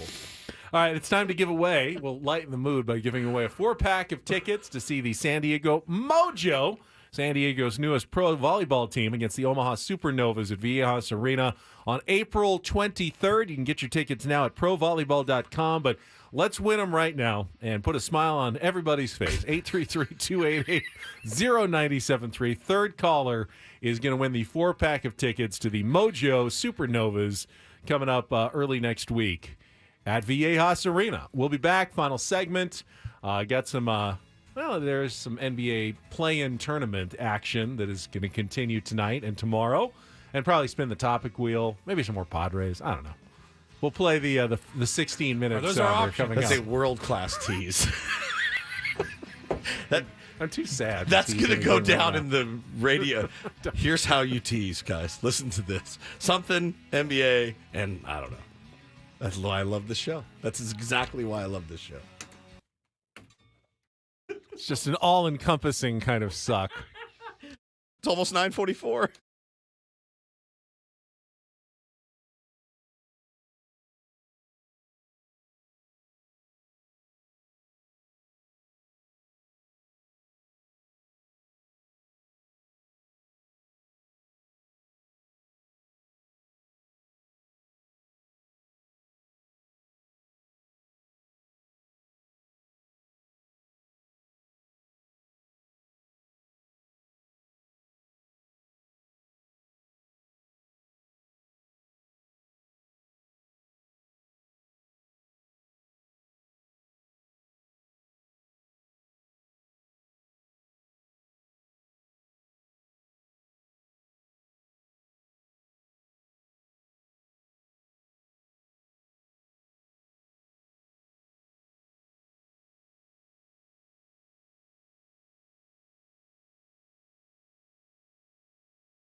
Just got an update, Benny, on that story we talked about earlier.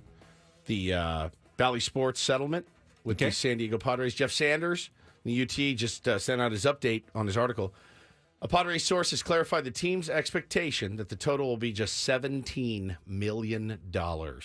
So a fraction of what the Diamond Sports Group was supposed to pay, $360 million from 2024 through 2032. I think it was more than $360 million based on the contract. So, I mean, just a tiny, tiny bit. 17 mil. Hey, you have a contract. If somebody offers you $100 and then they give you $6. Yeah, I mean, but you can't squeeze anything out of a stone when it's not there. That's right. They're exactly bankrupt. right. They've apparently run out of money for at least some of their creditors, and the Padres aren't going to be getting much of that. That's such a huge blow, man. Now, you can say, well, that's really bad luck for the Padres, which it is because it's not happening to every team, but they also entered into that deal, and, you know, they made that choice to enter into that contract with Diamond Sports, and it hasn't gone well. Now, I feel like the Padres have held up their end of the bargain by creating as much interest in Padres baseball as there has ever been created. Now, Diamond Sports said, yeah, we're all excited about this. If you couldn't capitalize on the most interest ever in Padres baseball, then you probably entered into a pretty bad deal to begin with. Correct? I couldn't agree more, man. And you know, the cycle of this thing though is crazy too, because fans have definitely held up their end of the bargain. I would think so. They have. Like the fans in San Diego have 100% held up their end of the bargain. Ownership. That's not even up for debate. That's not up for debate. That's just the fans show up. Period. They watch. They listen. They want to be. Is it possible that the Padres actually hurt their TV partner by having so many people come to the games, sellouts every day, that they were actually taking away from the people who are watching on TV and hurting their ratings? I just so. think they've increased interest across the board. The interest is through the roof, man. It's through the roof. And it wasn't a Padres issue. It was the Diamond Valley Sports Group parent company went bankrupt. Yeah. Like that. It didn't really have anything to do with Yeah, the but Padres. part of that was because they were paying not just the Padres, but all these teams so much in rights fees, and they weren't able to recoup their investment, all this money that they put into broadcasting games. It's a big issue for all teams because every sport is reliant on their TV dollars, and while it feels like, you know, in the NFL and college football, it just keeps getting bigger and $3 billion, $4 billion, whatever the deals are, just like every other sport. There's only so much you can do. There's only so much you can charge people at home for games. There's only so much you can charge advertisers for 30-second spots between the innings before they go, yeah, we love Padres baseball. We're really excited, but we can't pay $900,000 for a 30-second ad in a Padres game, so just so you can make up the money that you've paid for the broadcast rights. Our company can't afford that anymore. So there will have to be a reality check at some point on the rights fees payments, and they can't just in perpetuity go up forever and ever and ever. And at that point, there's going to have to be a reassessment of where the business is completely. And when that happens, guess what? Then player salaries start at least not going up anymore or coming back down a little bit. You know, sports is still a business, just like every business. And if your parent company is not doing well, guess what? They're not handing out raises and bonuses anymore. And eventually it trickles down to the employees. So if, the teams aren't making as much on the TV revenues, then eventually they're not going to be giving out as much on the contracts. Did we see a little bit of that this offseason? We did. With some of the free agents who thought they were going to get longer, bigger term deals and did not get them? It's possible that we saw some of that. Yeah. Agreed.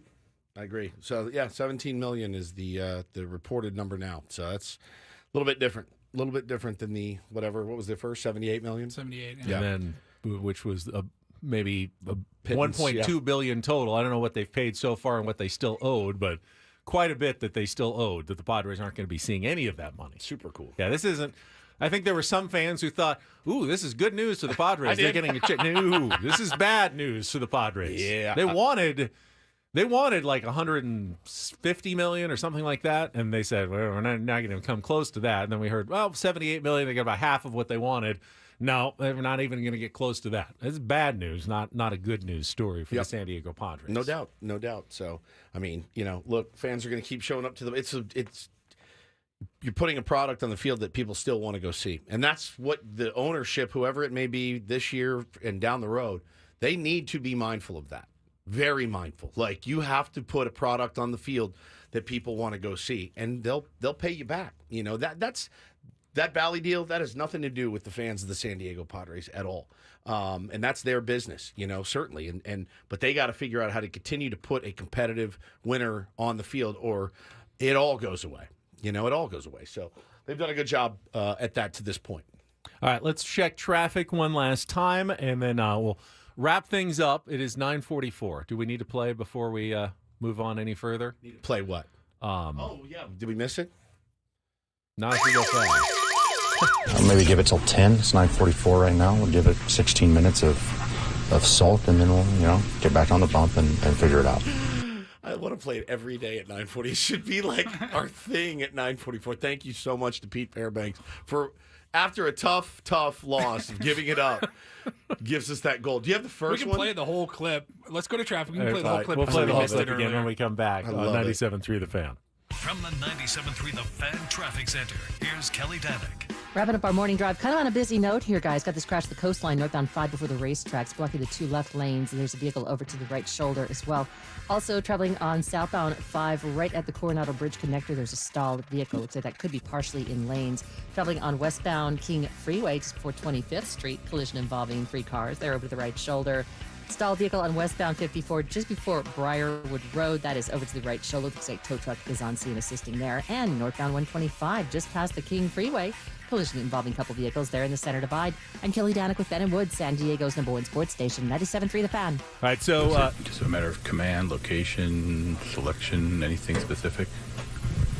The pause. It's thinking hard. No, I thought it generally sucked. I didn't think it was a specific suck. I thought it was like an all-encompassing type of suck. So, we're going to try and rectify that. But for right now, I'm going to be pretty pissed about it. Where do you kind of go from here? Is it looking at tape? Is it going through mechanics? Where do you kind of go from here? You tell me. I've tried that. If you got an answer, I'd love to hear. Just, not going to let it beat me up for, I'll maybe give it till 10. It's 9:44 right now. We'll give it 16 minutes of sulk, and then we'll, get back on the bump and figure it out. It's got to be so hard, man. Like, it's got to be so hard to have a lead in the ninth, give it up. And they all say you'd really want to dissect somebody's brain to figure out, do they really have the ability? To Trevor Hoffman, blowing a save, have the ability to get on the bus and be like, all right, hell yeah, fellas, let's get him tomorrow. I would be a wreck. Remember what Jesse told us earlier this week when he said, I have taken maybe 2 plane flights on a team where you could tell, did they win, did they lose? It's always on to the next. And that was Pete Fairbanks, the closer for the Rays, after he blew a save against the Angels. Yep. And he said, 16 minutes, I will sulk, I will be mad about it, but then it's time to move on and try to move forward. And Jesse said, as hard as it is to believe, because as fans, we stew all day about losses. Like yesterday, didn't everybody all stew all day about it? It's not how they generally treat it as players. They leave the ballpark, get on the plane, and now they're already thinking about Toronto Blue Jays coming to town this weekend. Win or lose, it does not matter. They have to move on. And that's the thing, is I think fans sometimes can mistake that too for that they don't care, right? Because how many times do we see this? Hey, we're down 7-1. It's the 8th inning, and you see guys laughing on the bench. Fans go nuts for that, right? Oh, is it funny? Is this funny to you? Oh, I'm glad you guys are yucking it up in the duck. Yeah. Bro, I got 162 of these. You can't just sit there stoic, sulking up, and it's such a good reminder. Yeah, we also have 162 of these as fans, and yet we are sulking and we are frustrated and mad all the time. But you know what?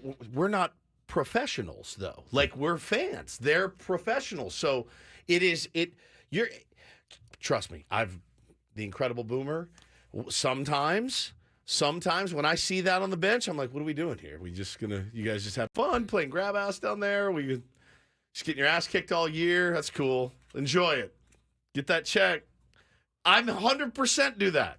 I 100% do that. There he is, the incredible boomer. We need to cut that. We need to cut that and send that out on all of our channels.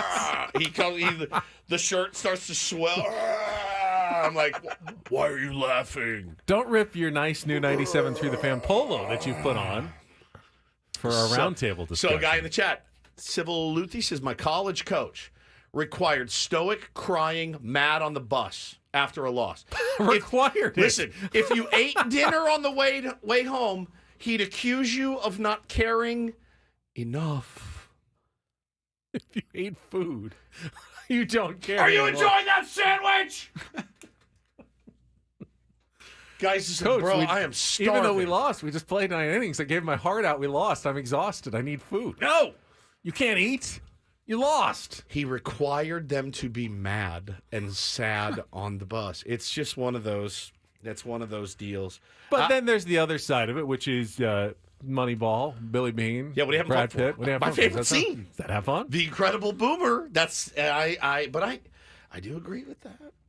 Like if you're getting your ass kicked up and down every single night and you look like you're throwing in the towel, sure, man, I get it. But it all, I digress from the ability from these guys to be able to flush an AB, flush a 0 for 4 with 4 Ks, the ability to flush, going out and blowing a save. Blowing a save, could there be anything worse in sports? Missing a field goal would be gnarly. It would be the worst thing ever. Blowing a save is right there. Even the greats, Trevor Hoffman, Mariano Rivera, the Hall of Famers, blew a save 10% of the time. No doubt. And when you think about over the course of a career, 500, 600 saves, that's still 60 blown saves. 60 times where you cost your team a win that they had wrapped up. They worked so hard. They worked for 8 and a half innings, man. For a win. And you came in 60 times and you blew it for your teammates. And you're a Hall of Famer. We needed 3 outs, bro. And yeah, I mean, think about Michael King. Went out there and pitched his socks off yesterday. And you guys couldn't get, one hit in that spot? Or, yeah, man, it is just really, really tough. Yeah, I think that's probably the worst feeling in sports is the missed field goal in a big game. That's got to be it. Very similar in terms of percentages, something you do accurately 85, 90% of the time. But no one remembers those. They remember the 10% that you don't. You could throw an effective pitch as a closer, and the guy could just barrel it. Luis Gonzalez off Mariano Rivera, cutter on the hands, he fists it over, game over. There are blocked field goals where the other team. What I'm saying is, it's not totally up to you as the pitcher. Like there's also another hitter. There's a guy that can possibly hit the ball and ruin your day. And oftentimes you can throw one down the middle, and it's a line drive right at someone. And you did the job, and you got it done. While they rarely get blocked, it's usually it goes wide right, wide left, or something like that's all you. That is all on you. When you just shank one, like even fumbling in a big spot, you're just like, you see the monster that was like ripping the ball out of my hands. It's like the kicking of a field goal, and it would be I've people blow saves to be able to go right back out the next night and be like, I'm not even thinking about that. I got to execute this one, man. That's really it's really tough special. though. Like with field goal kickers, how many game-winning kicks do you even get in a season? I know. Maybe 1 or 2 chances. Yeah, maybe. And if you miss one of them, it defines your career. Even though you may, they gave you 100 game-winning field goal chances, you might make 92 of them over the course of your career because you were a 90% kicker. But if it just happens, you happen like one of the first 2 you miss, it defines you as a kicker. Yeah. And it's not really fair, but that's the job. Such is life, That my is friend. the job. All right, it's it for us. Not really. Oh. It's it for Paul. It's it for Paulie. We will be back. What do we have tomorrow on the program? We've got a Friar Friday. Mike Schilt will join us, the manager. Yep. We will have Cespedes Family Barbecue Not on a sure Friday. if it's Jake or Jordan yet. One of them, though, will 8 join o'clock. us on a Friday as well. We'll have a whole new series and a homestand, short homestand, just a 3-gamer. But the Toronto Blue Jays come into town, so we will talk about that tomorrow when we rejoin you at 6 o'clock. But Woods and I will rejoin you in about 5 minutes from our sound space for our weekly roundtable presented by Roundtable Pizza. It's coming up next. For Paul Reindl, for Stephen Woods, I'm Ben Higgins. Have a great next 5 minutes from all of us here at San Diego's #1 sports station, 97.3 The Fan.